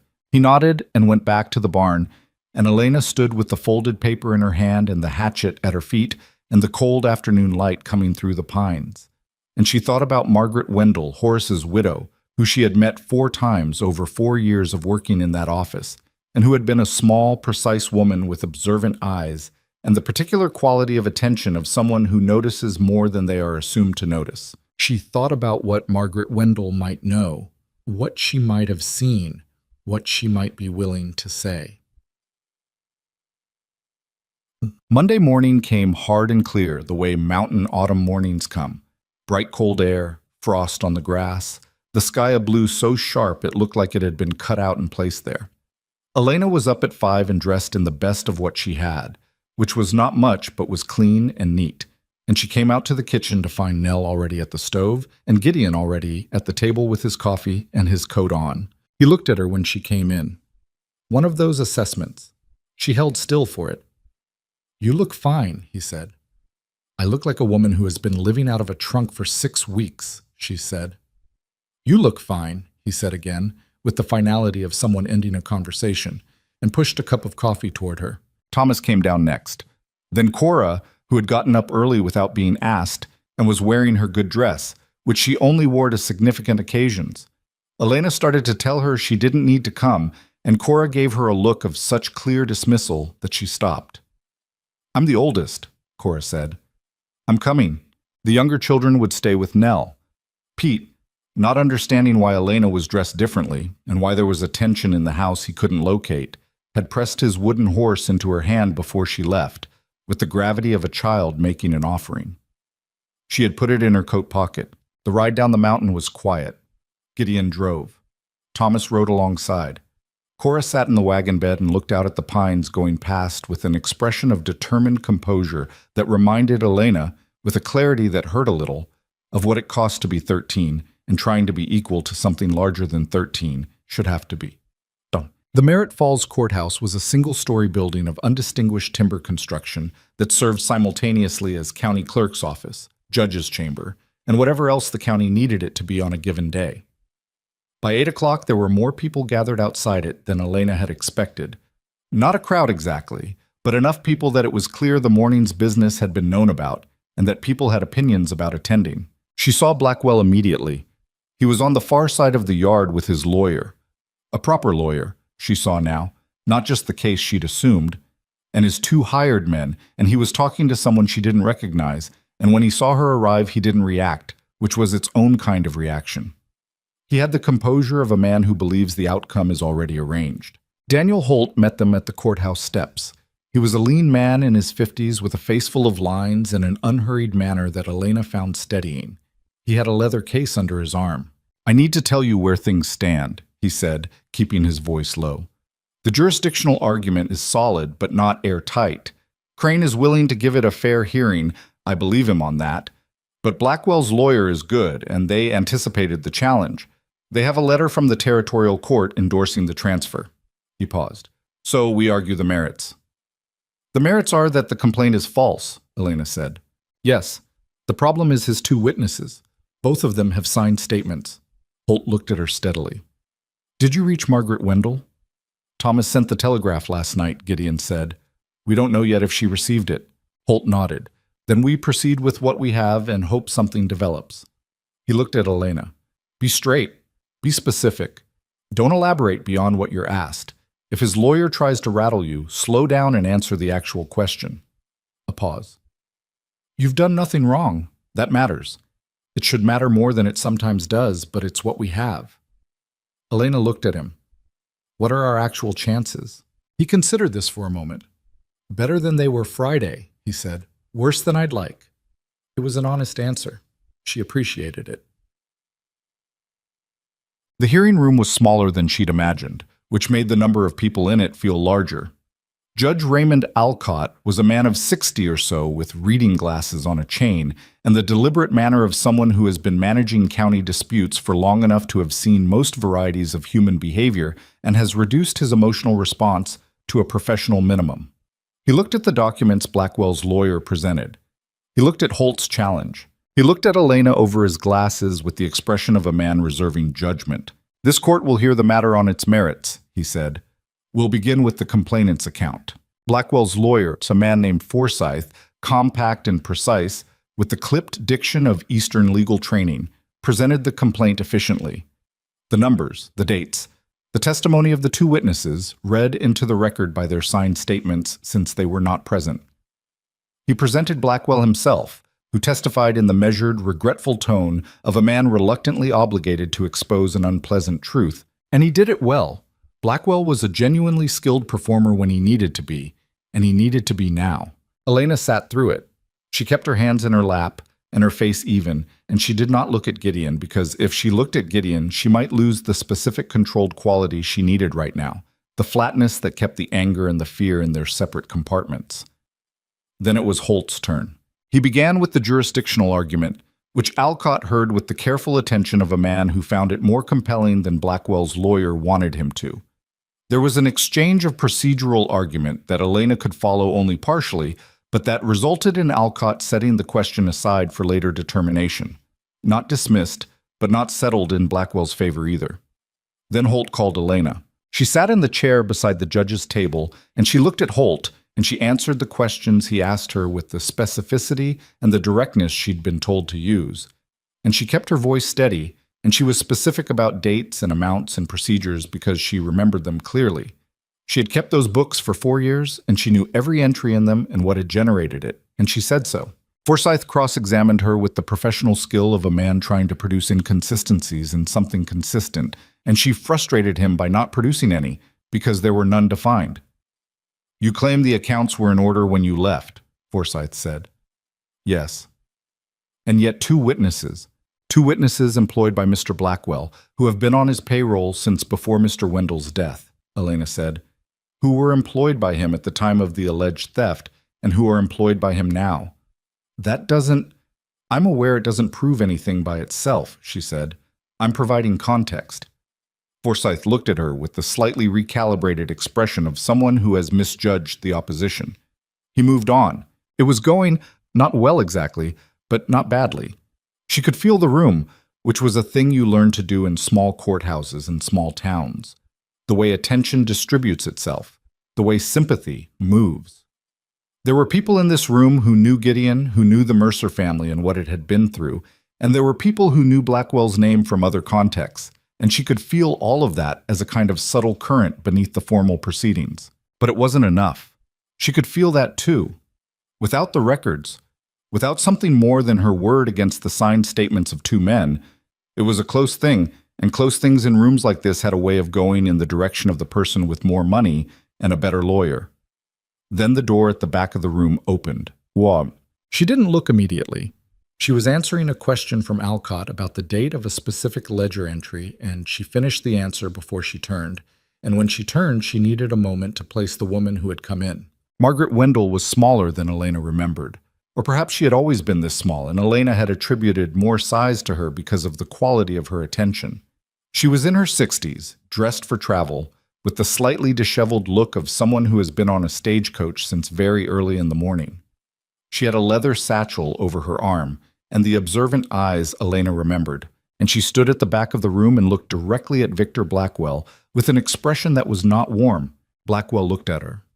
Something happened in his face, not fear exactly, but the first indication of something other than certainty. Holt was on his feet. Your Honor, I would request a brief recess. A material witness has arrived who I believe has direct relevance to this matter. Alcott looked at the woman at the back of the room. He looked at Holt. He looked at Forsyth, who was looking at Blackwell. 20 minutes, Alcott said. On. In the yard outside, Elena and Holt and Margaret Wendell stood in the thin autumn sunshine while Gideon waited near the steps at a respectful distance. I got the telegraph at 9 last night, Margaret said. She had a direct way of speaking that Elena had forgotten about, or maybe hadn't fully registered in the years when they had been in the same rooms but on different footings. I took the first stage this morning, 4 hours. She looked at Elena. Horace spoke well of you. He never believed what Victor said, for the record. He was already ill when Victor started making noise about the accounts. He died before he could do anything about it. What do you have? Holt said. Margaret opened the satchel. Horace kept copies, she said. He kept copies of everything, which Victor knew, and which is why Victor spent a considerable amount of time after Horace died trying to get access to the boxes in our house, which I did not permit. She produced a bundle of papers, folded and tied, with the particular handling of someone who has been taking care of them for a long time. Ledger copies, correspondence, including 3 letters from Victor to a business associate in which he discusses fairly explicitly his intention to take control of the company's liquid assets after Horace's death and the method by which he planned to do it. She paused. Which method involved establishing that the bookkeeper had been stealing so that the accounts could be re-examined and reattributed without the complication of an accurate record. The silence that followed that was the specific silence of something significant becoming clear. He planned it before your husband died, Elena said. He planned it before Horace was diagnosed, Margaret said. Horace had a heart condition. Victor knew about it before the rest of us did because he paid Horace's doctor for that information, which I also have documentation of. Her voice was perfectly even. I have been waiting for an opportunity to put this in front of someone with the authority to act on it. I'm sorry it took me this long to find one. She looked at Elena with those observant eyes, and what was in them was not pity and not sentiment, but the specific recognition of one woman who has been in a room with Victor Blackwell by one woman who has also been in that room, and what it had cost them both, and what it meant to finally be in a room where someone could do something about it. Let's go back in, Margaret said. What happened in the next 2 hours was not dramatic in the way that dramatic things sometimes are. No shouting, no sudden confessions, no theatrical reversals. It was slower and more procedural than that, and in some ways more devastating for it. Holt presented Margaret Wendell's documents to Alcott, who read them with the focused attention of a man encountering something unexpected and significant. He called Blackwell's lawyer to examine them. Forsyth took the documents and read them, and his face did something that a professional face should not do, which was to become briefly uncertain. He requested a recess. Alcott allowed 15 minutes. Elena sat with Gideon at the side of the room. He had not said anything since Margaret Wendell had walked in. He was a man who processed things internally and reported on them later, which she had become accustomed to. He sat beside her with his arms on his knees and his eyes forward, and at one point, without ceremony or announcement, he put his hand over hers where it rested on the bench. She looked at his hand, large and weathered and perfectly steady. She turned her hand over and held it. When the recess ended, Forsyth stood and told the court that he had reviewed the newly presented materials and that in light of them, he wished to confer with his client before proceeding. Alcott said that was his prerogative. Forsyth went to Blackwell. The conversation was brief and conducted in low voices that Elena could not hear from where she sat, but she could see Blackwell's face, and she watched the composure in it, that careful, arranged, sociable competence, work through something that it could not quite manage. He said something short and flat. Forsyth responded. Blackwell looked at Margaret Wendell with an expression that he controlled almost entirely except for the eyes. And in the eyes there was something that Elena recognized from the third time she had said no to him, and watched his face change. He had not expected this. He had not planned for this particular variable, and the absence of this plan was visible in him for approximately 30 seconds before he reassembled himself. But the 30 seconds were long enough for the room to see it. Forsyth stood. "Your Honor, the complainant wishes to withdraw the complaint." The sound in the room was not exactly a sound, more a collective shift in breath, in posture, the particular movement of a group of people recalibrating what they are witnessing. Alcott looked at Forsyth over his glasses. "The complaint is withdrawn." "Yes, Your Honor." "On what basis?" A pause. "New information has come to light that the complainant feels warrants further private review before legal proceedings continue." Alcott was quiet for a moment. He looked at the bundle of documents on the table in front of him. He looked at Blackwell, and in Alcott's face was the expression of a man who has come to a private conclusion that he is choosing, for reasons of procedure and precedent, to hold back from making public just now. "The complaint is withdrawn," Alcott said. "The associated filing is dismissed. Miss Hartwell, you are free to go." He paused. "Mr. Holt, these documents remain part of the court record. You understand that?" "Yes, Your Honor," Holt said. "Then we're done here." Alcott took off his glasses. He looked at the room. "Court is adjourned." And shot. It didn't feel like victory. Elena had expected it to feel like something more decisive, more final, and it didn't. It felt like the ending of a particular immediate danger, which was real and significant, but underneath it there was the knowledge that a complaint dismissed is not the same as a lie exposed, and a man who withdraws a false accusation has not been made to answer for it. She was standing in the yard outside the courthouse when Holt found her. "It's not over," she said. "No," he agreed. "But it's different now. The letters are in the court record. The territorial marshal's office will see them. That's part of the record process. What Blackwell does with that I can't predict, but he knows those documents exist, and he knows they're no longer in a box in a widow's house where he could get to them." Holt looked at her steadily. "He came here thinking you were alone and without resources. He was wrong about that. That changes his calculation." Elena looked across the yard. Blackwell was leaving with Forsyth, not looking back, moving with the deliberate pace of someone who is managing their exit carefully. His 2 hired men fell in behind him. She watched him go. She thought about the 6 months she had spent after leaving Dalton, moving, looking over her shoulder, building nothing because she was afraid it could be taken. She thought about the morning at the county line with the rain coming in and her trunk in the mud and nothing ahead she could see. She thought about what it had taken to get to this yard on this morning and who had been part of that taking. Margaret Wendell appeared beside her. "He'll face other consequences," she said. "I intend to take those letters to the marshal's office myself. There's the matter of the physician he paid and the matter of the estate dispute, and there are other people in Dalton who have been waiting for an opening." She looked at Elena. "You are not the first person he did this to." "I know," Elena said. "But you may be the last one he tries it with," Margaret said, "because now it's in a court record." She extended her hand. "I'm sorry it took this long." Elena shook it. "Thank you for coming." "Horace would have wanted it done right," Margaret said. "He was not a perfect man, but he wanted things done right." She went to find her stage back to wherever she'd come from. a small woman with a satchel full of documents that had traveled 4 hours in the early morning to do what truth sometimes needs to do. Show up in the right room at the right moment. Yeasted. The ride back up the mountain was different from the ride down. Not loud.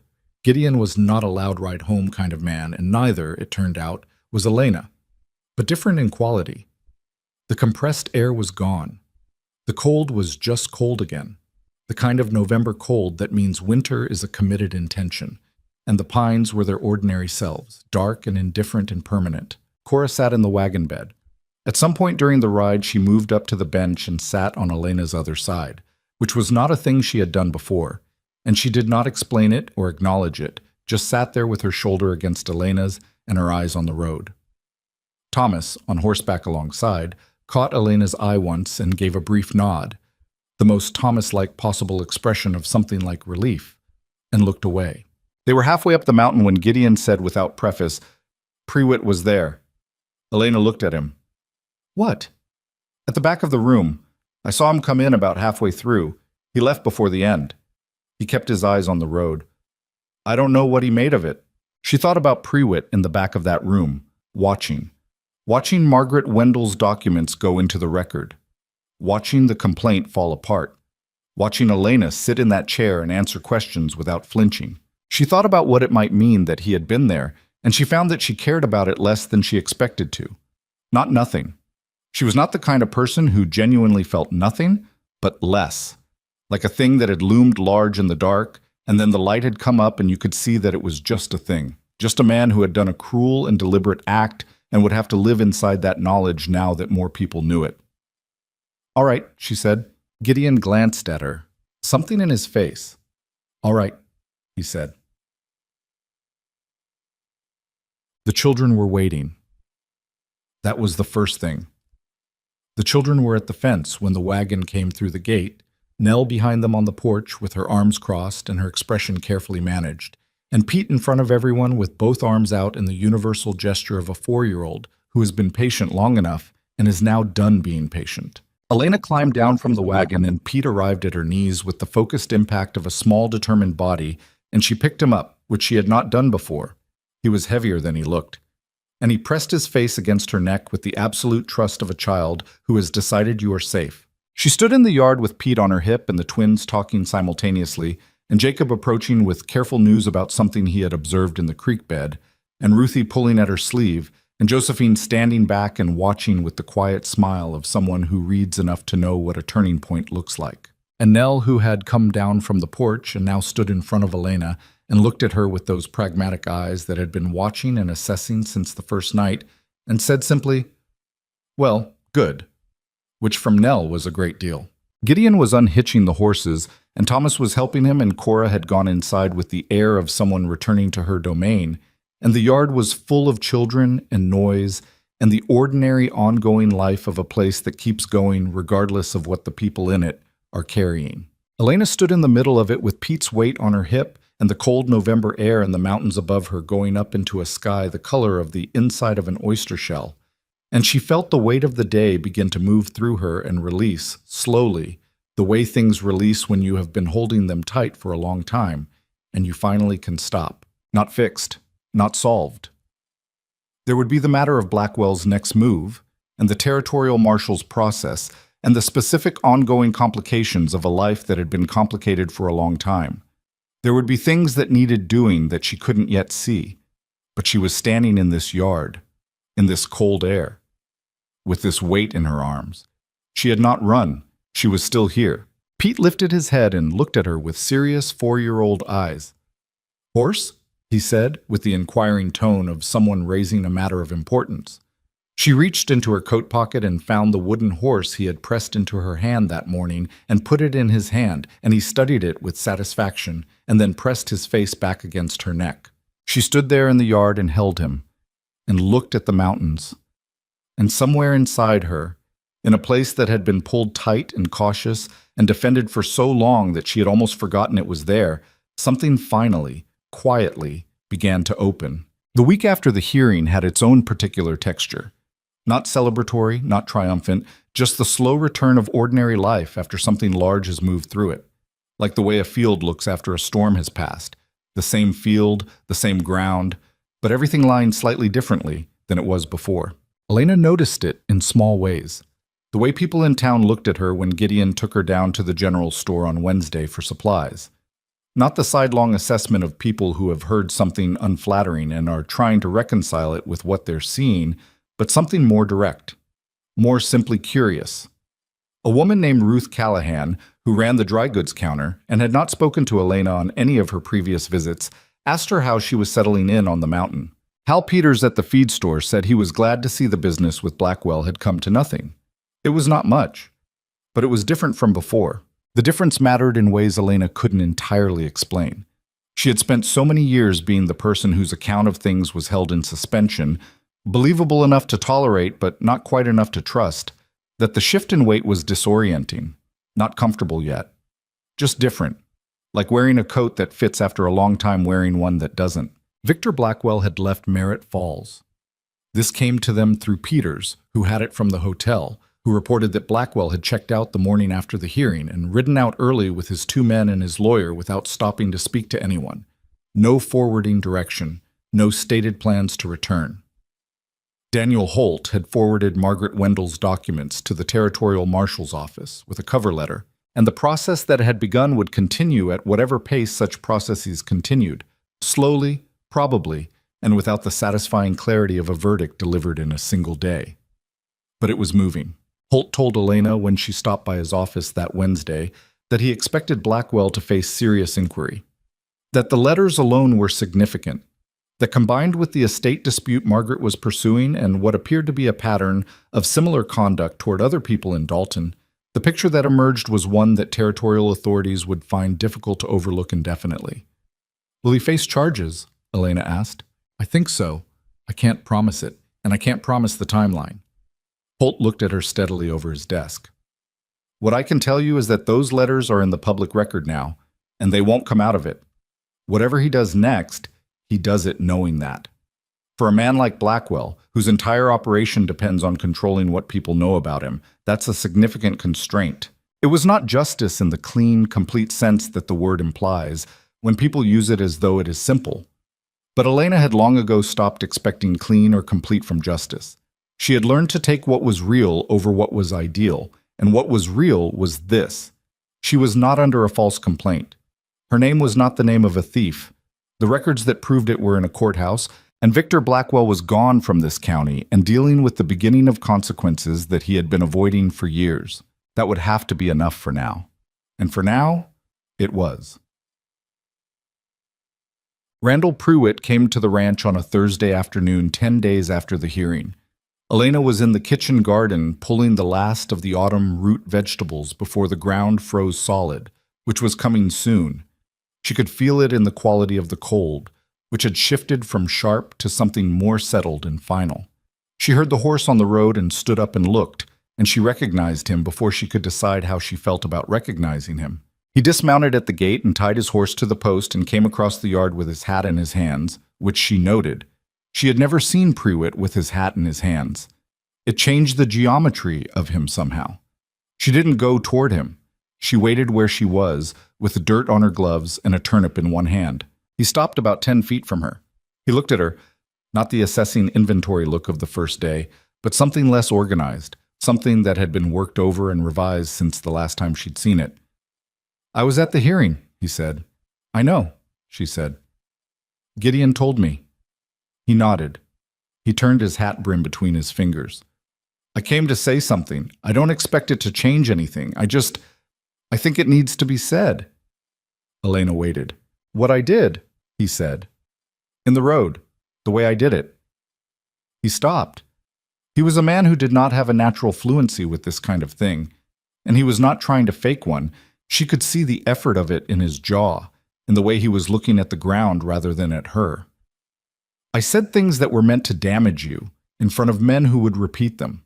I knew what I was doing, and I did it anyway. And what I heard at that hearing, what Blackwell was trying to do, what he'd already done to you before you even got here, I understood that I was doing the same kind of thing. For different reasons, maybe, but the same kind of thing." Elena looked at him. She was aware of something moving in her chest. Not warmth, Not yet, possibly not ever, but something that was adjacent to the recognition of a person being honest at cost to themselves, which was its own category of thing. I'm not asking you to forgive it, he said. I'm just saying I know what it was. She was quiet for a moment. The garden around her was going to winter, the spent stalks of the summer's growth, the turned earth, the particular spare quality of a cultivated thing in the season of its dormancy. She thought about what it would mean to simply say thank you and let him go. She thought about what it would mean to say more. It hurt, she said. What you did, not just because of what you said, but because of the way you arranged it, because you wanted it to follow me. Yes, he said. I don't know if I forgive it, she said. I'm not going to tell you I do when I'm not sure. But I hear that you know what it was, and I think knowing what something is and saying so is not nothing. He nodded. He put his hat back on, the decisive gesture of a man concluding a conversation that has gone where it needed to go. You've made something here, he said. He looked at the house, at the yard, at the garden around her. I can see that. I hope it holds. He walked back to his horse and rode out without looking back. Elena stood in the garden for a long moment after he was gone. She thought about the woman who had stood at the county line in the rain with her trunk and her carpet bag, and nowhere to go and nothing but the accumulation of things that had been done to her, and said about her, and decided about her by people who had not thought to ask first. That woman was still her. She had not become a different person. She had not been healed or transformed or made new. She was the same woman with the same history and the same stubborn habit of surviving, standing in a garden with dirt on her gloves. But something in the context around her had shifted, and she was beginning to understand, slowly, that context was not nothing, that who stands beside you while you are being yourself, that matters, that it shapes what being yourself can mean. She went back to pulling turnips. That evening, Gideon was late coming in. She had noticed over the weeks that he sometimes stopped on the ridge above the upper pasture in the late afternoon, particularly in this season when the light came across the mountains at an angle that was genuinely remarkable if you had any capacity for noticing such things, which Gideon had more of than he ever said. She had stopped asking if supper should wait. It waited.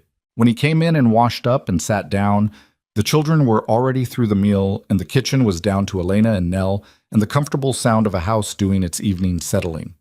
She told him about Pruitt. He listened without interrupting, which was his way. When she finished, he sat with it for a moment. What did you make of it? He said. I think he meant it, she said. I don't think that makes it resolved, but I think he meant it. Gideon nodded. He ate for a while. Then he said, You've been thinking about something for the last week or so. I've been watching you think about it. She looked at him across the table. Have you? You get a particular look, he said, like you're running calculations. I'm always running calculations, she said. These ones are different. He set down his fork. He was looking at her with that direct, unhurried attention that she had come to understand was the most genuine thing about him. Not the steadiness or the competence or the quiet, though all of those were real, but the attention. The way he looked at what was in front of him and actually saw it. What are you thinking about? She was quiet for a moment. Outside the kitchen window, the mountain was dark, and the first real winter stars were out, and the house around them was making its nighttime sounds. And somewhere upstairs, Pete was performing his nightly resistance to sleep with the dedication of someone who suspects sleep is a trick. I'm thinking about whether I'm staying, she said. What staying means, what it asks of me, and what I'd be asking of this house. Gideon was quiet. I've been a guest, she said. A useful guest, maybe, but a guest. And I know what I said to Cora, that I wasn't leaving, but that was about the hearing, about not running. The hearing is done. She looked at her hands on the table. I can't stay indefinitely as the woman who helps with the children and earns her keep. That's just a different version of the arrangements I've been in before. And I don't want that. What do you want? He said. She looked at him. I want to ask you what you want first. He was quiet for a long enough moment that she started to think she had miscalculated something, had moved past some boundary she hadn't seen clearly. Then he said, I want you to stay. Not as the woman who helps, as... He stopped. He looked at the table and then at her. I'm not good at this. I want you to know that up front. I wasn't particularly good at it when Martha was alive, and I haven't gotten better. At what?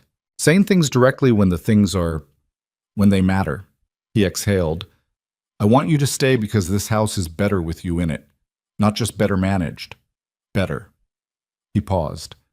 I want you to stay because I was doing something before you came, which was getting through each day and getting the children through each day and not much beyond that. And I've stopped doing just that. These last weeks. I don't know entirely when that happened. Elena was very still. I'm not asking you to replace Martha, he said. I couldn't ask that, and you couldn't do it, and it wouldn't be right to try. But I'm asking if you'd consider...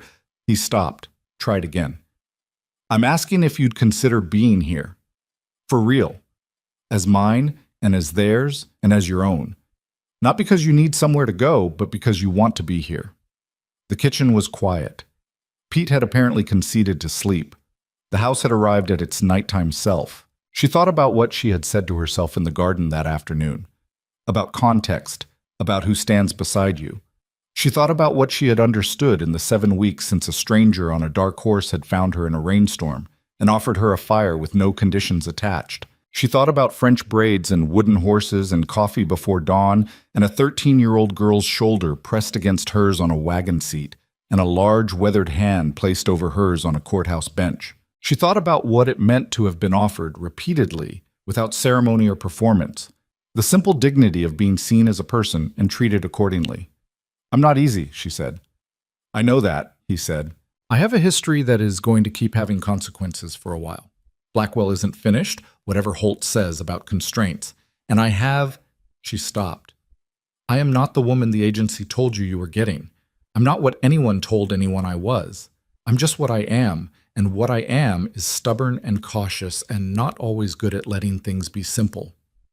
I'm aware, he said. There was something in his voice that was almost amusement, not quite, something warmer than amusement. And the children, she said. I love those children. I want to be clear that I'm not considering this because of them, as though they're a reason to endure something I don't want.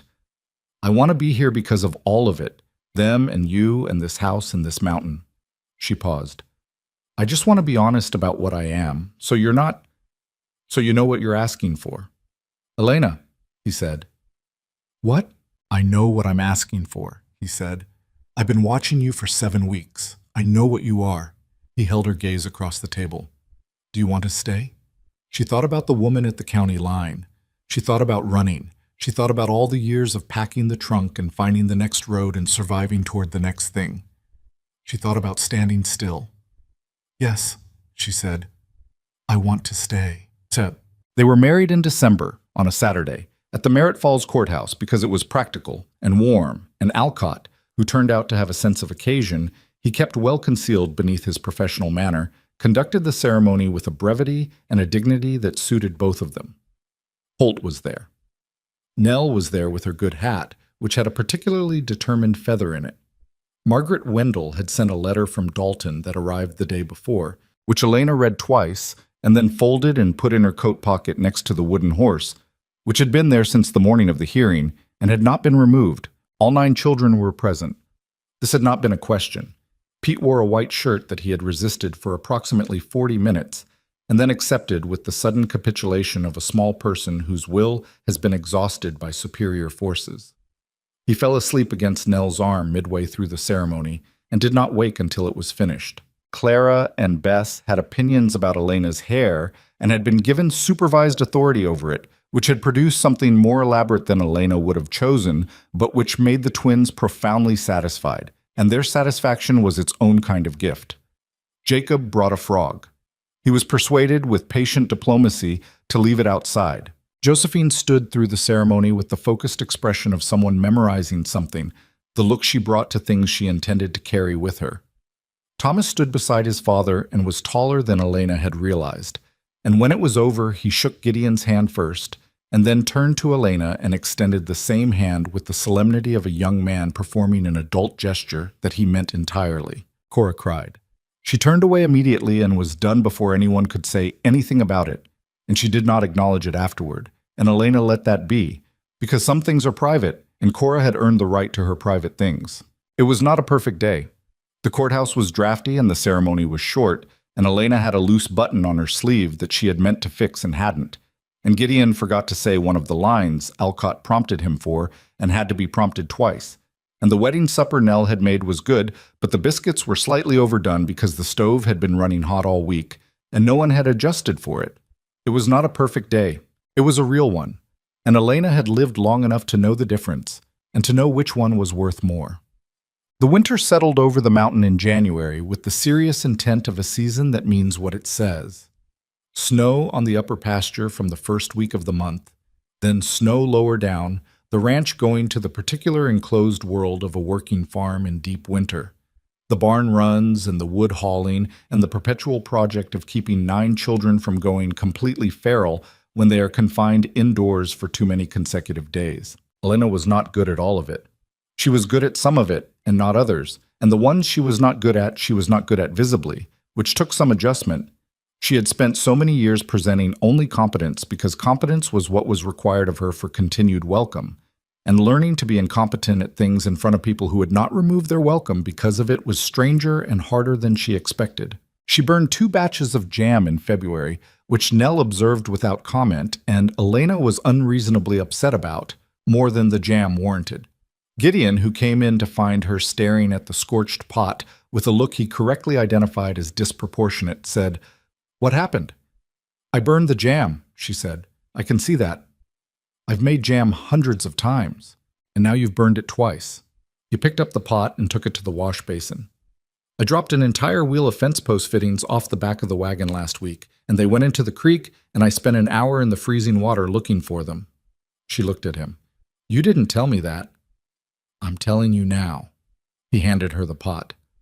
"The jam doesn't mean anything except the stove is still running hot. Nell told you that last month." He was right. The jam didn't mean anything. She knew that. She also knew that the disproportionate feeling was about something older than jam, about the years of having to be worth the space she took up, about the habit of measuring her welcome against her usefulness, about the slow and difficult work of unlearning that calculation when the conditions that had produced it were no longer present. It was slow work. She was not going to pretend otherwise. But it was happening.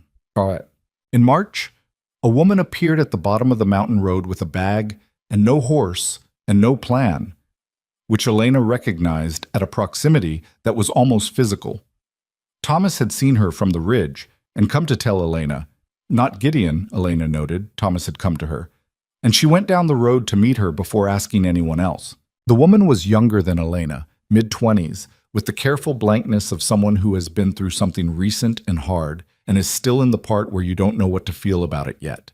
She said her name was Adeline. She said she had come from a town 2 counties over. She said she didn't have anywhere particular to go. Elena looked at her standing in the road with her bag and her no plan and her carefully blank face, and she thought about rain, about mud, about a stranger on a dark horse and an offer with no conditions attached. "I have a room off the kitchen," Elena said. "It's small, but it's warm." Adeline looked at her with the expression of someone being offered something they need and don't know how to take. "I don't want to impose." "You're not imposing," Elena said. "Come up and eat something. We can figure out the rest after." Adeline stayed 3 months. She helped with the younger children and with the garden in the spring thaw and with the endless ongoing work of a large household, and in May she left for a town further west where she had a cousin who had offered her work and a place to start. She left with better boots, Elena's second-best pair, which fit her well enough, and a letter of character from Gideon, which Holt had suggested would help her, and she left looking different than she had arrived, not fixed, not transformed, just slightly less alone in her own history. Elena did not think of it as something she had done. She thought of it as something the house had done, the way the Mercer house had done it for her, simply been large enough and steady enough to hold someone for a while. By the following winter, there had been 2 more. A woman running from a debt arrangement that had become something uglier than debt. A girl of 17, barely older than Thomas, whose situation Elena asked no detailed questions about because some things are better received than interrogated. The house was crowded, and it was sometimes a great deal, and Gideon never once said it was too much, which was one of the things about him that Elena carried closest. He said once, sitting on the porch in the early autumn of their second year. I think Martha would have done this. Brought women in from the road? Made this house into something like this, he said. She was like that. Always wanted there to be more room for people. He was quiet a moment. I wasn't always good at that when she was alive. The making room part. I had a tendency to want to keep things contained, manageable. Elena looked at him. And now? He considered. Now I think manageable is overrated, he said. Managed things stay the size they are. This, he gestured, a broad gesture that meant the porch and the yard and the house behind them and everything in it, the children and the noise and the occasional additional woman sleeping in the room off the kitchen, all of it. This keeps getting bigger. I think that's better. She leaned against him, which was something she had learned to do. The easy, physical shorthand of people who have been close enough long enough to stop being careful about it. He put his arm around her with the uncomplicated naturalness of a man who had also learned it, and they sat in the early autumn evening with the pines below them and the stars beginning and the house full of living people behind them. Pete asked me today if you were his real mother, she said. Gideon was still for a moment. What did you tell him? I told him I was his real Elena, she said. That there's a difference, and the difference matters, and he can know both things. Gideon was quiet for a long moment. What did he say? He said, okay, she said. And then he asked if we could have pancakes for supper. Gideon's chest moved under her. The specific movement of a man suppressing something that isn't quite a laugh, but is adjacent to one. The private humor of a person who knows the people he is laughing about well enough to find them genuinely funny. She felt it more than heard it. Can we? He said. We already had supper, she said. He's 4, Gideon said. 4-year-olds deserve pancakes when they ask good questions. He's 5, she said. He turned 5 in January. He deserves pancakes even more then. She laughed. It came out easy and real, the kind of laugh that doesn't announce itself, just arrives. She had more of those now. She noticed them when they happened because she had not always had them, and she was not going to take them for granted. What Elena came to understand, in those years on the mountain, not all at once, but in pieces, the way understanding usually arrives, was something she could not have articulated in the road at the county line, or on the cot in the storage room, or even at the courthouse on the day the complaint was withdrawn. She had believed, for a long time, that worth was something you demonstrated, that you proved it through usefulness and competence, and the careful management of your own needs so as not to burden anyone who might withdraw their patience. She had believed it because that was what her life had taught her. That welcome was conditional, that belonging was something you earned on a continuous basis and could lose at any time, that the right response to someone calling you broken was to work harder to prove you weren't. She had been wrong. Not about working hard. She still worked hard. She was constitutionally unable to do otherwise, but about what the work was for, about what it was building. Worth is not demonstrated. It is recognized. And the difference between those two things is the difference between a life spent performing and a life spent living. She had not found people who saw her worth because she finally proved it convincingly enough. She had found people who were capable of seeing it, which was a quality of those people, not a reward for her performance. Gideon had looked at a woman sitting in a rainstorm on a trunk on the side of a mountain road and had not seen worthlessness or damage or a liability. He had seen a person who needed to come out of the rain, that was all. And from that ordinary, unremarkable act of basic human decency, everything else had followed. The lesson she had been trying to learn for 31 years was not how to be worth more. It was how to stop standing in the rain waiting for someone to tell her she deserved to come inside. She had never been broken. She had never been worthless. She had been, for a long time, in the wrong rooms with the wrong people, people who could only see her in relation to what she could provide them, and who called her broken when she stopped providing it. That was their limitation. She had spent years treating it as her own. She did not stop carrying the history of it. She did not wake up one morning unburdened. That is not how it works, and anyone who tells you it is has either not been through it or is selling something. She carried it. She just stopped carrying it alone, and that changed its weight in ways she had not expected. In the 5th year, Cora left for a teaching position in a town 50 miles east. She was 18 by then and had grown into herself in the specific way of young women who have been required by circumstance to become capable before they were entirely ready and have come out the other side of that with both the capability and the knowledge of what it cost. She was direct and unsentimental and funny in a dry way that she had not shown Elena for the first several months of their cohabitation and which had become, over time, one of Elena's favorite things about her. The morning she left, she stood in the kitchen with her bag and said to Elena, without much preamble, "You know you didn't have to stay. After the hearing, you could have gone." "I know," Elena said. "You chose this," Cora said. "I just wanted to say that I know that it wasn't, you didn't stay because you had to." Elena looked at this young woman who had sat in a kitchen doorway at 13 years old and asked her not to leave, who had pressed her shoulder against Elena's on a wagon seat without explanation or acknowledgement, who had cried at her wedding and never admitted it. "Neither did you," Elena said. "Choose to let me in." Cora considered this with the expression she used for things that were true and that she needed a moment to accept. "No," she said. "I didn't have to." They stood in the kitchen and held each other, briefly and tightly, in the way of people who are not naturally demonstrative, and make an exception because some moments require one. Then Cora picked up her bag and went out to where Thomas was waiting with the wagon to take her to the stage, and Elena stood at the kitchen window and watched her go, and felt the particular combination of grief and pride that belongs to the departure of people you love, and is its own evidence that they meant something. The ranch in the 6th year was not the same ranch Elena had come to in the rain. It was larger. Gideon had bought the adjacent parcel the previous autumn, which gave them the creek pasture they had always needed.